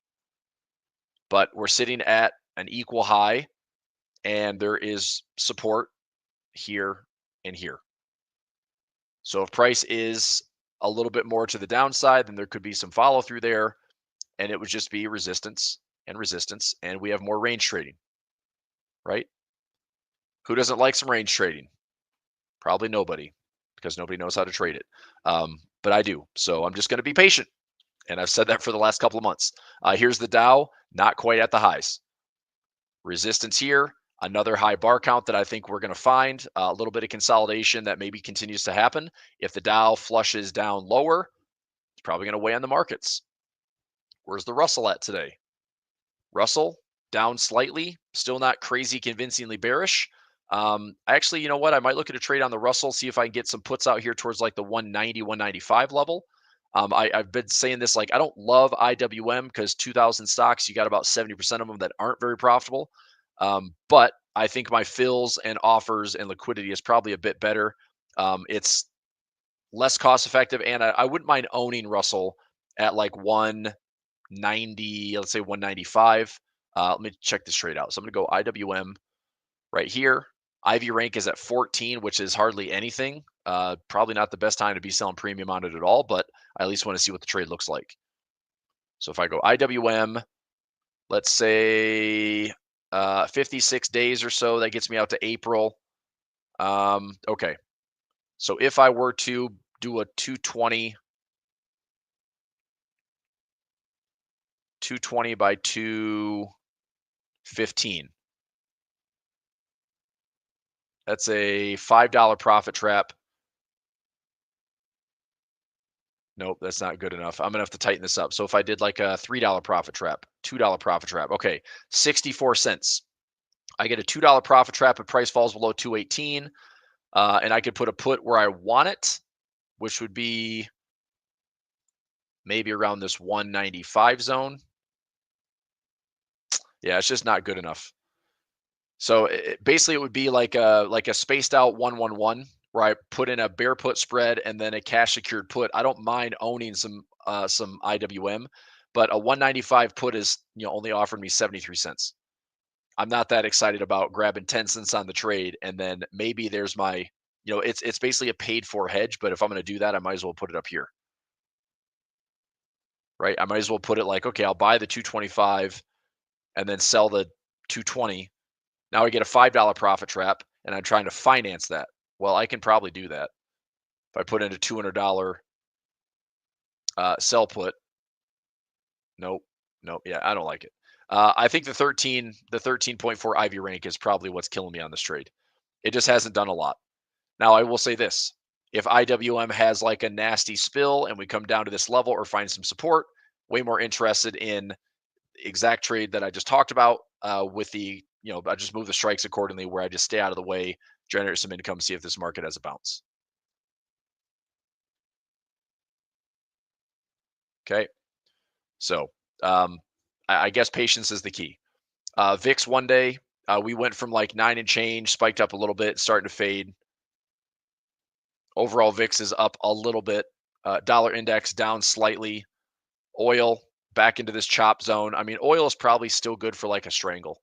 If anybody's liking this, like, selling above, selling below, price stays in the middle, just grab some profit as it stays kind of choppy and range bound. Obviously, oil is volatile. I mean, we might have a big spike up or down, and that's the hard part about a trade like that, which is why I'm not taking it. But it just continues to be really, really indecisive, and I think that's great for like an iron condor strategy or a direction neutral strategy. USO NG, we had a pretty decent drop today on natural gas. My UNG position was up to 22.69, pulled back to 21.48. I'm still long in this one, and I'm fine holding that one. Gold, we actually poked some all-time highs yesterday and today. So you can see the wicks right there, fresh all-time highs, but yet no real follow-through. I think gold is just going to kind of work its way up, pun intended, kind of melt its way up to 3,000. And from there, I think we're due for a pullback. I think there's a lot of dynamic support on gold. I'd like to see it. I'm patiently waiting. I might not get the fill that I want, but I'm going to find out. Gold futures, same thing. If I get a pullback on gold, then I'll start looking at positioning for gold futures. Silver's fine. I think silver still can work its way up, also melt its way up towards 36. I'd love that. And that's a big profit target. One, I've got some ownership of SLV. Covered calls, I think at the $33, $34, $35 zone. Let me double check and see, do I have my covered calls in? So SLV right here. Yeah, they're covered at 35. So these are out to May, covered it at 35, pulled in like 25 to 30 cents on those covered calls. Also put in a collar trade just in case, put in some naked puts. So, I mean, yeah, I'm up $9,000 on silver, 14 plus year to date. I still like the position overall. Okay, Bitcoin 97. I still like the 91 to 80. I mean, 91 is a strong support level right now. 91 holding nicely.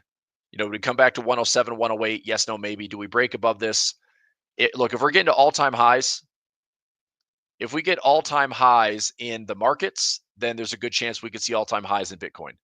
If we're seeing retracements in the markets, we're probably going to see this $91,000 threatened. Maybe it comes back and fills some of these inefficiencies around 80K. I still like, I mean, it's a respectable pullback. I still like positioning for it. A lot of my Bitcoin positions are going to be out to December, January of this year anyway. So anything I do have, I'm just going to take some more positions and just throw them out into the future. Okay. MicroStrategy at 319. Actually, let me check on something really quickly here. I do have a trade on MicroStrategy that expires this week. Let me check on that trade right now. We're at 319. MSTR.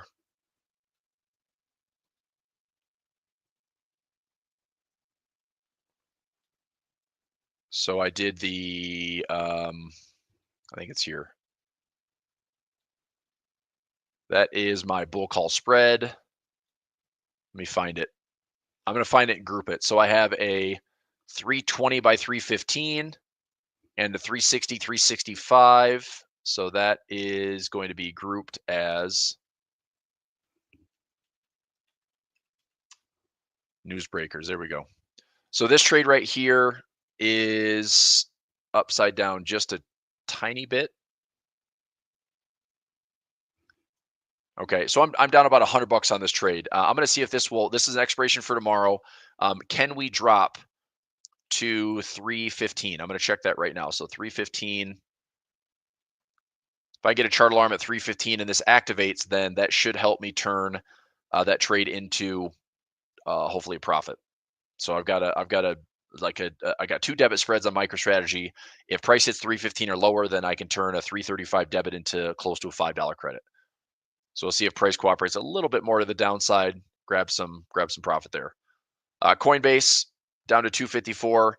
Did some out of the money plays here, some ratio spreads. Ethereum not really moving a bunch. Japanese yen, cha-ching. This is what I wanted to see. This is why I was trading Japanese yen futures. It's looking pretty darn good. Profit wise, I know I have time in the trade. This is the only issue, is that I have enough time in the trade that I'm probably not going to be hitting full profit anytime soon. However, I got into the trade for a 0.000055 debit. It's hard to kind of think about like, oh yeah, this is exactly what I want my price to be, but I do know what it's offering for profit. So if I go into my Japanese yen futures position, which is right here, it's up $400. So for my max risk of around 687, if I can turn that into, I mean, this trade is currently up around $400. If I turn it into $700, $800, $900, I'm looking to take some profit. Okay, so I mean, it's looking good. I will probably end up checking this thing, at this high if we have another decent run on Japanese yen futures. Let's take a look at currency strength today. Japanese yen is our strongest currency pair. So another nudge to the upside. Yesterday, Japanese yen was the strongest. Today, Japanese yen is the strongest. This is looking good. If anybody's trading currencies, yen. This is why I'm not trading FX with Japanese yen. I don't think that this is the easiest trade. CAD yen is pushing down a little bit. Okay, fine. My Swiss yen is still short. Or actually, it was still short. I closed out. I don't feel bad about that. We're at the same level as before. I shorted it up here in the swing. It was high, low, shorted it at the 50%. I was going after the lows. I took profit right there, 560 pips. I'm out. So I don't have a trade any longer on Swiss yen, which I'm fine with. I did measure a symmetry move, which is probably going down towards like 164. So if you're still hanging on to this trade, there's probably a few more 100 pips to go, which is fine. Euro yen pushing down again. Again, totally fine. If you're trying to trade this chop fest of Japanese yen and currencies, that's great. I elected to do Japanese yen futures. So I'm long Japanese yen futures. This is paying out really nicely. And I'm also long FXY, which is now gapped up from 61 to 61.63. I own some shares of that.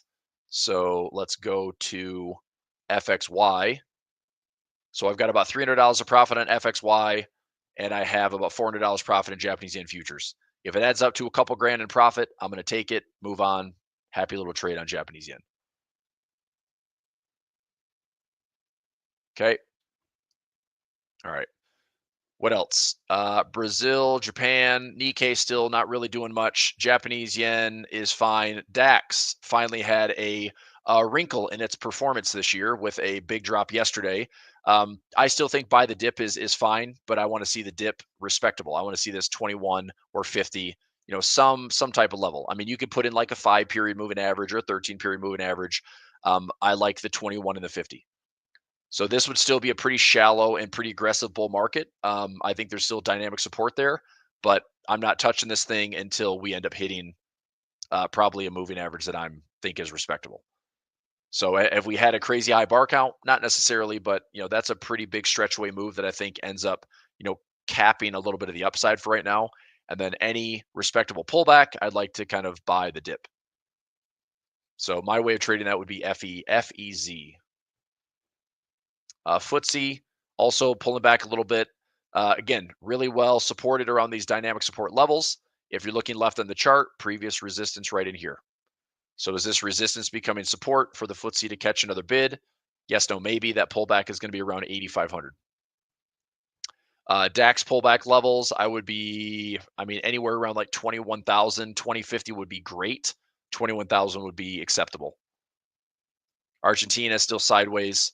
China made a fresh high. We had the Hang Seng get all the way up to the September highs again, which is pretty nice. Brazil, slightly higher, which is fine. Mag 7 still not doing anything. Apple, they released a phone yesterday. Nobody seemed to care. Amazon down. I had a feeling I fudged up my expiration on that earnings play last week. It did go to my expected move, but I was wrong on the expiration. I should have went out to this week. That's my bad. But anyway, I'm still covered and rolled, and I like Amazon a lot. If we come back down into dynamic support levels, I will be looking to add some income trades and probably just buying some shares. Google, just slightly going lower. Keep an eye on Google for a potential dollar cost average position. I've got 2 and 3 positions here to average in. I might end up looking for some more income trades like I did here. When we had this first sell-off, I did some income trades. And then we had the quantum computing stuff, and I did some income trades. So I just think this is a pretty attractive gap fill that we just need to see it catch bid. So if Google's at 170, 175, I think we can have a gap fill. We don't have to hit all-time highs, but a gap fill back into 190 to $200 is still a pretty attractive trade. So food for thought. Meta down a decent amount, which I'm pretty happy with. I put in a broke wing butterfly, collected about 50 cents a contract. There's also a $500 profit trap if we come back up to the highs again. That expires next week, so that should be some pretty straightforward profit. Microsoft allocation at 416. I'm back to break even. A bunch of income trades down here, which are looking pretty good. Netflix, sell off and sell off hard. Give me my profit. Don't bother me anymore. But I still have a $10 profit trap here on the broken wing. But I've got about a $20 buffer right now, which is good. This expires next week. So fingers crossed that, if we are sitting at 1020 still in my profit zone, 1030 to 1040 is going to be my sweet spot. So if coming into next week's trading, we're trading between 1030 and 1040, I might actually be able to get that in the profit trap prior to expiration, and fingers crossed that that ends up paying me. I've got potentially a $1,000 profit trap on Netflix, but I'd also be happy just taking the dollar credit and moving on. Okay, NVIDIA 138 earnings next week. This is enough. If anybody's paying attention here, there's earnings next week in NVIDIA. This is enough to be a big mover in the entire market. Fresh highs in the S&P, fresh highs in the NASDAQ, maybe. If NVIDIA comes out swinging with the big push to the upside, I could see all-time highs again next week. If NVIDIA somehow gets the disappointing move, or their earnings expectations aren't growing exponentially, and all of a sudden it's like forward guidance, I have no idea. I have no idea. But I do know that whatever happens on NVIDIA next week is going to have a huge effect on the overall market, maybe more so than the last week or so of earnings, more so than DeepSeek and tariff talks. It's like NVIDIA is the second largest company in the market. And so they probably have a potential 1% to 2% swing just on earnings alone. So just buckle up for that. That's probably what everyone's going to be paying attention to next week. Tesla is fine. I'm still just kind of slowly dollar cost averaging. I like Tesla a lot. Actually, one thing I'm going to look at right now in Tesla is we got an IV of 36. Let me look at a potential. I might look at a leap here. If I go out to March, that's out 393 days. Let me see what a January looks like. So if I look at an 8 delta, I mean, this isn't a bad trade. I go out to January, that's just shy of a leap. 190 or 185. I mean, none of these are bad. I mean, let me look at the technicals here on the chart. Do I think Tesla is going to be, I mean, even below 200, it's like 200. I think this thing is extremely well supported in like the 170 to 150 zone. I would be shocked to see it really come back much lower than like 260. 260 to 250 is probably also very well supported. So the point is, I could do like a pretty large credit spread here, which is what I'm going to consider doing. If I look at like a 190 by 160, I can pull in some income there. It doesn't take a ton of buying power. I could also go a little bit wider because I'm willing to own some of the shares. That's kind of my point here. Is like a 190. If there's assignment, I might just take the shares. But this would also keep my IRAs, like defined risk would be a little bit better. So if I went 50 wide, it's defined risk. Let me see what this looks like in a cash account. So if I go IRA right here, it only ties up about $500. Really? Oh, I did. Okay, never mind. That's wrong button. I've got to sell that put at 190 and then buy the 150. There we go. Now I've got some risk on the trade. Okay, so about $3,500 in buying power. Let me go 140, make it 50 wide. I like this trade. Okay, so for my margin accounts, I'm going to go out and do a cash secured put. For my IRA accounts, cash accounts, I'm going to create the spread where I can tie up less buying power and still go after a nice little chunk of profit. So a 190 by 140. I like that trade. Yeah, I like that trade. So let's do this in the cash account. So if I go 130, question is, do I have enough cash if I want to take in shares of Tesla at 190? I'd own the shares around 185, 184, so I'd be okay with that, even for some of these accounts. And I get rid of MO. Yeah, I'm good. I'm going to get some buying power back here in March to the tune of like 25 or 40 grand. I would say if I was going to get assigned in Tesla, I'm going to take this trade. So 190 by 130, that's 60 wide. It's not really about the width here. It's just about defined risk. So I can take the buying power instead of doing this. See how this takes up $18,000 in buying power? That's just a naked put, okay? But if I spread it, now I make it 60 wide. Now it takes up $5,400, and it's a little bit tighter risk. I'd still be willing to own the shares, but I just want to keep that buying power capped. So I'm going to take this trade for $5 and hopefully 40 cents. Let's try. I'm going to try to get a little bit beneficial fill. Let me go here. Let's go. So cash accounts. Let's go.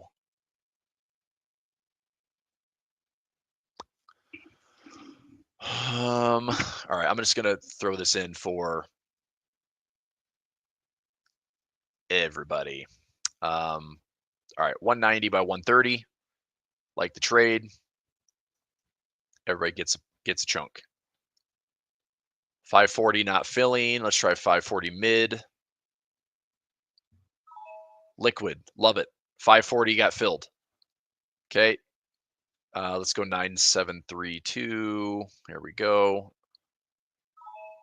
All right, so I'm gonna get everybody in the action here for some Tesla.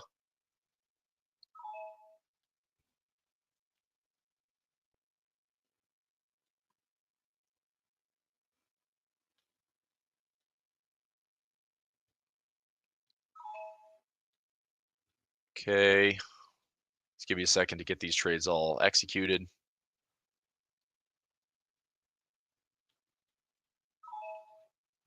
Nice thing is that is a super liquid instrument, which is why it's one of my favorites for trading options.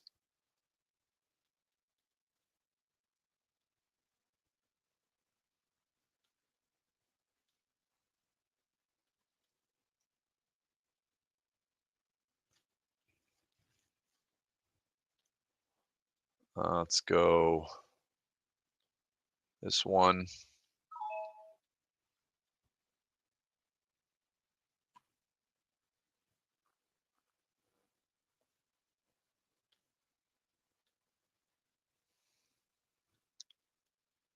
Pending at 540, 539. Fill the 539, very nice. So this one, let's go to 5627.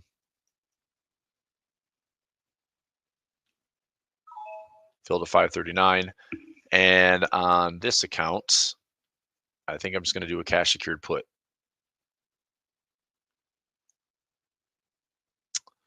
Let's go 190.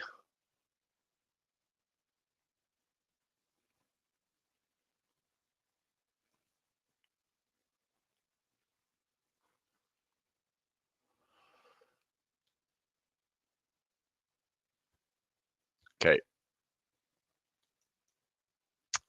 6746. Okay. Got it. All right. I'm going to update that. Trade tracker. New trade in. So Tesla. That is a 1/16/26 expiration. And I put in the spread. So I sell the 190 put. and buy the 130 put, collected $5.40 credit, and then 116.26 expiration, sell the 190 put, collected $7.90 credit on that one.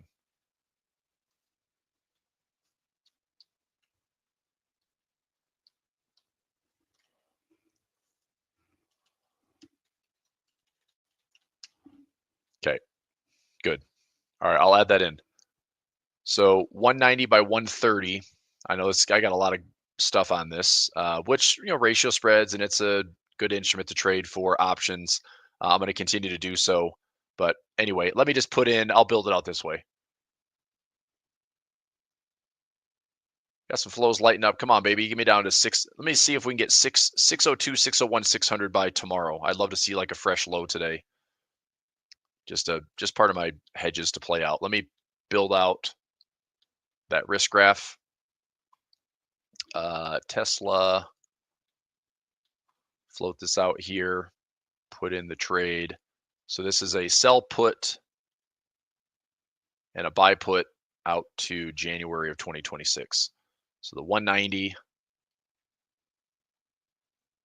right there, and the 130 right there. That's what it looks like.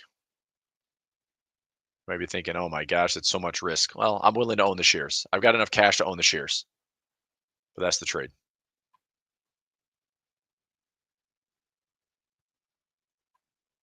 So take a screenshot of this. I'll post that in Pulver Alerts.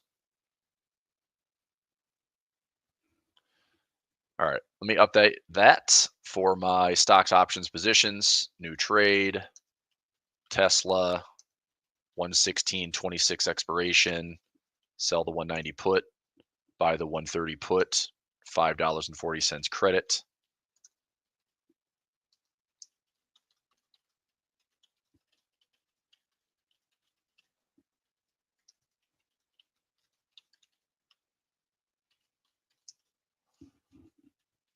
So I'm willing to own shares of the 190 assignment if price is less than 190 and I'm assigned. The break even is 184.59. Well, I guess 184.60. I collected 540 on the credit. Okay, so I'll throw in the screenshot here. And throw in a little disclaimer. Any questions on that one?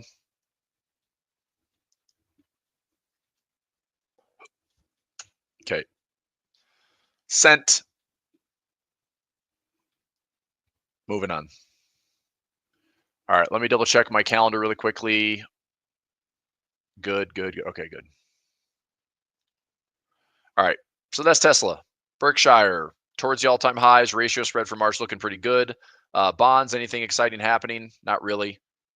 Not at highs, not at lows. Little chop fest on bonds. Maybe, you know, a little 1-1-1 action on bonds. If I mean, the premiums might be terrible, but let's find out. I still have a diagonal spread. We're trading at 21.9. Let's see. I don't know. If I can do something around like the 85 to 82 zone, the premiums may or may not be what I want them to be. So if I went out to April 17th, nope, never mind. Premiums are garbage. So I'd have to trade like bond futures. I'd have to trade probably ZB. If I went 30 years, let me go out to ZB. Check this one real quick. So, I mean, TLT looks pretty similar to ZB. This one, I don't know, man. I'll price it out. I'm curious. So if I go ZB,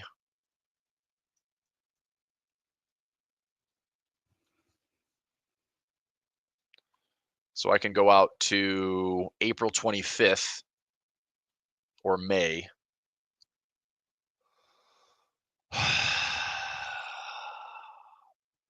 As long as I stay out of the way. So as long as we're below like 107-ish. Let me see. Basically, it's like the market would have to break. So if I did a trap right there,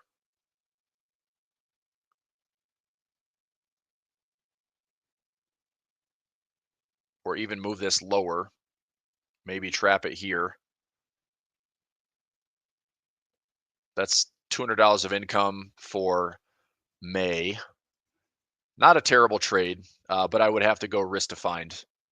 So 107, maybe to a trade there. Now we get 140 bucks. That's not bad. Ties up way less capital. We'd have to have like a break in the bond market in May. I don't necessarily see that happening. I don't mind this trade.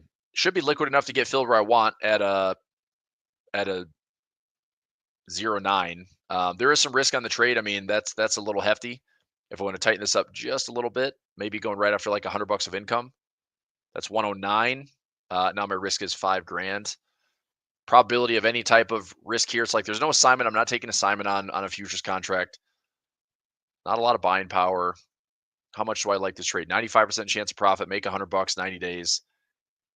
That's a lot of risk though. No, thank you. I'll pass. All right, what else? Fed funds rate, 10%. The US 10-year. Go lower. Help the world out. Help the housing market. Help financing. Help business debt restructuring. Help anything. Go lower. Bonds, fine. Go higher. If bonds go higher, though, you got to wonder what's going to happen to the equities market. This like 0.7 correlation is probably going to change. Let me see if there's actually CUBOE implied. Actually, there's something I want to take a look at, but I want to see let's go bond to equity correlation and see if I've got a number on it right now. They're supposed to be not that correlated, and they're like 0.7% or like 0.7 correlation, which is quite high. I'm probably not going to get what I want. Bond correlation analysis. Yep. When was this article? This might be along the lines I'm talking about. 0.87. That's ridiculous. That was 2 years ago. All right, never mind. That's not relevant. I'll just rely on my boy Charlie Bilello for that. All right, what else? Any stocks, any requests, currencies? What do you want to look at? Dollar index. Dollar index heading lower. That's totally good by me. If you're looking for a turn on euro dollar, I still think that 106 is a firm resistance level. So if anybody is long, I understand like long and dollars getting weaker, that's fine. But if this area turns, so let's say we come back up here into this 105.50 to 106 zone. If that turns back south, I could see that stop loss above, retest the lows, target 1, possibly a push into parity, target 2. That depends on the dollar catching a bid and going higher. I don't know if that's going to be the case or not, but we'll find out.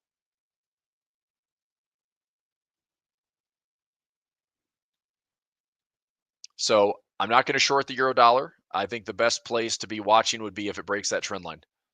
But I think there's a lot of resistance to that 106 handle, which is about the equivalent of the dollar index turning around the 106 to 105.50. So 106 right in here, 105.50 right in here. I would watch for that zone to offer support. So 106 to 105.50. See if that's going to offer up some support. Gold, fine. Silver, fine. Oil, probably good for a directionally neutral strategy. Bitcoin still accumulating. Markets today, nice little red candle. Seems like my technical analysis from connecting this high to so far this high is looking fine, looking respectable. Maybe we're still not able to make convincing higher highs. Not yet. Look at the weekly time frame. I still think the bar count is relevant. Look at the weekly chart. If this weekly candle gets much larger, then yeah, we're probably dealing with something like this. Lots of this, lots of this, lots of this. Now, a lot of traders could look at this pattern and see like, I think this is a rising wedge. Well, it can be a rising wedge if it actually breaks and falls back to where it started. That would be a corrective move on the rising wedge, and then we would look to scoop up, some type of retracement. I mean, this is a fib that I have on my chart since this bottom in 2023. Okay, just one fib, like pull back to the 23% or 30% or 38%, like that pullback zone would offer a pretty awesome discount if we get it.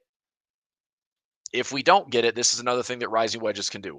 They can do this, they can do this, they can do this, and everyone's like, oh, it's a rising wedge, I'm going to short the market. And it goes like this, breakout, and it doesn't stop. It just blows it up again. I don't know, but we will probably be staring at some of this for longer. Just saying. So cautiously bullish, as I keep repeating.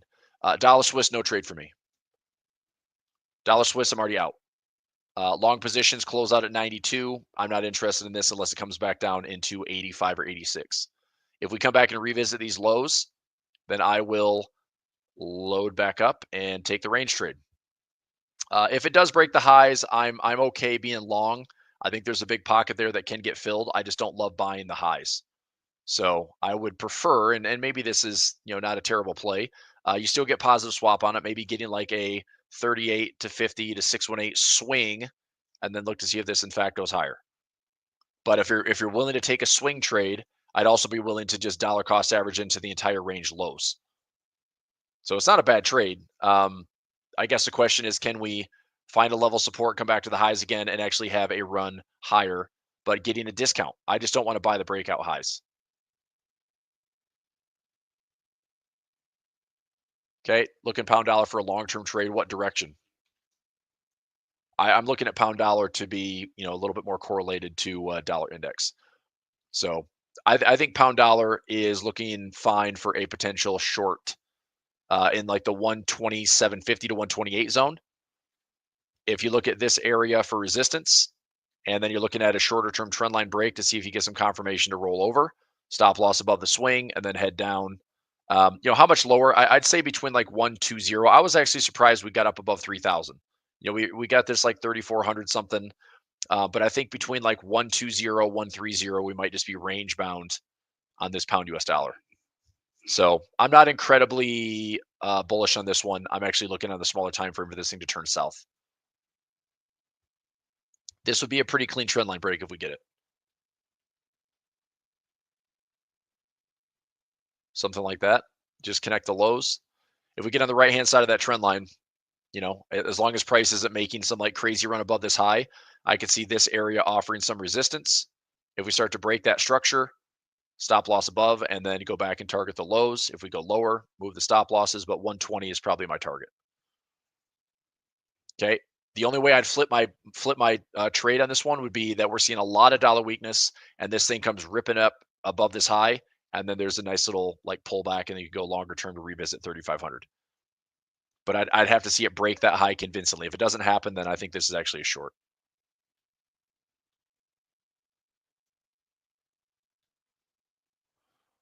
Okay, good question. I think that is going to do it for right now. Any other questions, thoughts? Big drop in futures this morning. So 9:30. Yeah, I mean, that was just a big fat breakout at 9:30. Price has kind of stabilized since then. Let me move this to that 9:30 candle. Right there, just a pretty simple trade.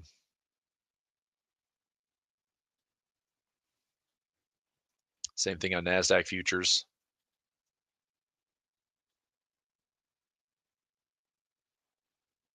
That is a lot of movement there in 15 minutes.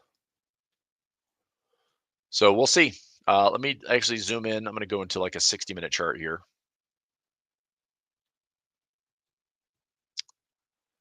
So, I mean, there's potential support, but man, we got to hold. I think my concern would be like if this breaks this low, there's clearly from all-time highs, there's plenty of space to still have a range-bound trade, and we come right back to these, nasty deep seek and tariff lows. Right? So I would keep a close eye on this support, And if this support holds, then sure, we can play around with this 1 hour, 15-minute candle from today. But if we break that level, we put a price point there. That would be a break of around, if we broke below around 6,100. 6,100 or lower with a convincing break candle, then I think we have room to flush and revisit some of these previous lows. This could be just some big old like sweeps and grabs at these lows, which I'm okay with. That's why I'm hedged. All right, for the remainder of the day, probably, I don't know, maybe a limited price action here. Another flush lower is actually okay. We had a push, pullback, push back down to the lows. Is this a indecision day from now on? Like maybe that's indecision for the day, right? Time will tell. But if this is high, low, little wave structure, and we're still going to sell off, just be aware of like maybe a flush into like 60, 50 today or tomorrow. Tomorrow's a monthly expiration. Levels I'm watching on the SPY, either we get back up to 615 for the week, or we flush down hopefully to like 602 or lower, 602 to 600. So right in the middle. If there's enough volatility to carry us through tomorrow, let's see what the follow through is. I'm positioned for both. I've got a profit trade if we get 615, or I need it to be greater than 612 actually, or I've got a profit trade that's actually a big reward to risk. If we get down to 602, 601, I turn like 80 cents into maybe $3 to $4. So we'll see. They got a bunch of hedges too. But all right, I think with that being said, if you do a Jade Lizard, price gets below your short put, will one get assigned the shares? That's what happens in a short put, right? So you can totally get assigned. I mean, a Jade Lizard isn't bad. If I do a Jade Lizard strategy, I wouldn't mind owning the shares. So I guess an example would be this. Let me look at, Tesla as a good example. Or, yeah, Tesla's fine. Or even Google. Google's fine. So let me just price out something here on Google. Okay. So, if I've got some space to work with, like a Jade Lizard would be a bear call spread above and a cash secured put below, and you get kind of a double whammy. If I get my cash secured put down here and I put my bear call spread up above, then guess what? I can collect credit here and credit here. And if price stays in the middle, then I get paid both ways. But the idea is if price goes up above my bear call spread, then I still keep the credit from the position here. This turns into a loss, right? So I lose here, but the net position is still credit. So I just take a loss in the bear call spread. I don't get assigned, but I still walk away positive on my Jade Lizard, right? So is there a stock that I would like this on? Well, Google's cheap enough that if I said, okay, a 150 put, and then up above, let's say 210, just curious, if I went out like April 17th. So if I do a 210 by 215 bear call spread, and then I sell a put around 150. So right now that Jade Lizard pays me 73 cents. Not a bad trade. Now, what does that do? I'd be willing to own the shares here. That's not bad for $100 for 56 days, like 91 cents. 155. Are we going to 155? Probably not. This low's around 150. But let me see here. Probably the profit's fairly high. That's a low delta. 160 wouldn't be awful. I could still pull in $1.20. There is some assignment risk. But maybe on my margin accounts, it's not a bad trade. So I here, this actually to me would be a slightly better trade if this wasn't 5 wide. If this was like 1 to 2 wide, then I'd pull in more credit. I'm still getting $1 for it. We'd have to go back to the highs again, which, yes, no, maybe. I don't know what's going to happen in 56 days.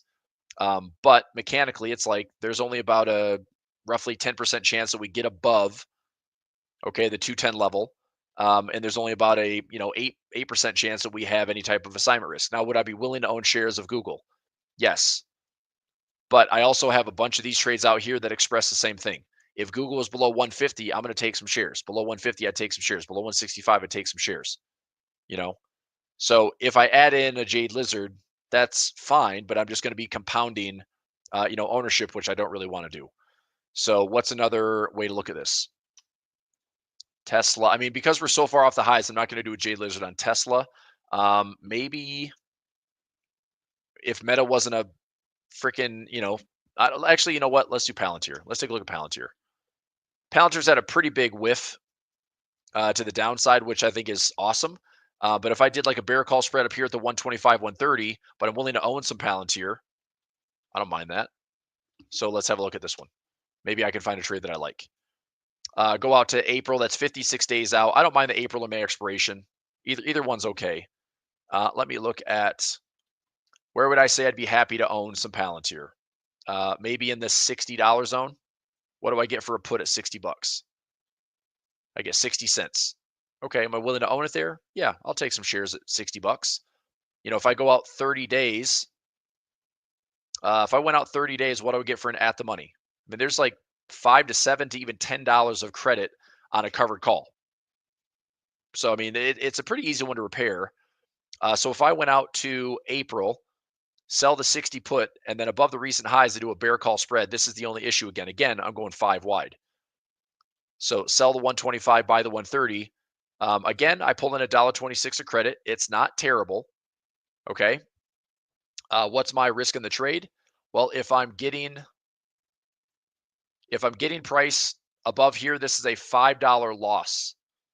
Okay. So I could lose $5 on this trade. I'm pulling in $1.26, which means I could still lose $3.74. That's still my risk on the trade. Right? If price goes up above all the highs. If we stay where we are, then I can pull in this income and it's fine. So what I'd possibly want to do is, I don't know, maybe try to go a little bit tighter. Nope, it's just not going to offer enough premium. Yeah, I'm just not going to get enough. I mean, the trade is fine. There is risk in the trade though, right? So I get my 60 cents here. Like if we don't get assigned, I keep my 60 cents. My issue is if I take this one away, if I delete that leg, I'm only getting 60 cents for this trade, which means I have $4.40 of risk here. So my net risk is going to be about 380 bucks. Probability of the trade's fairly high. But I don't know. Let me look at it. $1.11 for a 130 by 135. It's like probability of the trade's pretty high. I don't know. I personally, I like ratio spreads better. Jade Lizards are fine. Reverse Jade Lizards are fine. But I like ratio spreads better. And the reason why is, for me to really max the profit out here, I need price to stay below and stay above, and then price stays in the middle, and I get paid that. But if price were to go up and I take a loss here, well, I get paid on the put side, but I lose and actually net loss on the bear call spread. So I don't love that trade. If I just did a ratio spread, I get the credit. If I get assigned, I want to get assigned. I'd be willing to take assignment, and I can repair the trade. I don't have to worry about the stock going to the upside. So unless you're comfortable kind of calling the top on that Jade Lizard, I don't love that trade over like a ratio spread. Like a put ratio spread, I'm pretty good with. But the Jade Lizard, I got to really like and be confident that like the high is in, And I think for Palantir, a stock like that, I think it'd be safe to say like the high probably is in. For the next, 56 days, are we going to all-time highs again on Palantir? Who knows? But probably not. And I say that because this has been a ballistic stock that now has had a very swift change of direction. So pulling back into this gap, unless this thing catches an immediate bid, which it might, but I would say this is probably going to settle in and, maybe have a bit of reality check. So anyways, that help? Just discussion on it. Gold we talked about. We just poked all-time highs. I still think gold is going to melt up towards the 3,000 handle. I'm waiting for pullbacks to add more positions to it. DAX, we had a recent pullback, which is totally good. I'm waiting to get a pullback to some of my EMA levels. So I'd like to see like at least a 21 or 50 moving average pullback. But dynamically, I'd like to get long. I think long DAX looks good with some dynamic support. Okay. All right. That being said, I'll let you go. Happy Thursday. Let's see where the market ends up going for the day. I do have some profits rolling. If we end up going lower, I can turn an 80-cent debit into hopefully $2-3 credit. I put in 70 cents of bear call spreads up here this morning.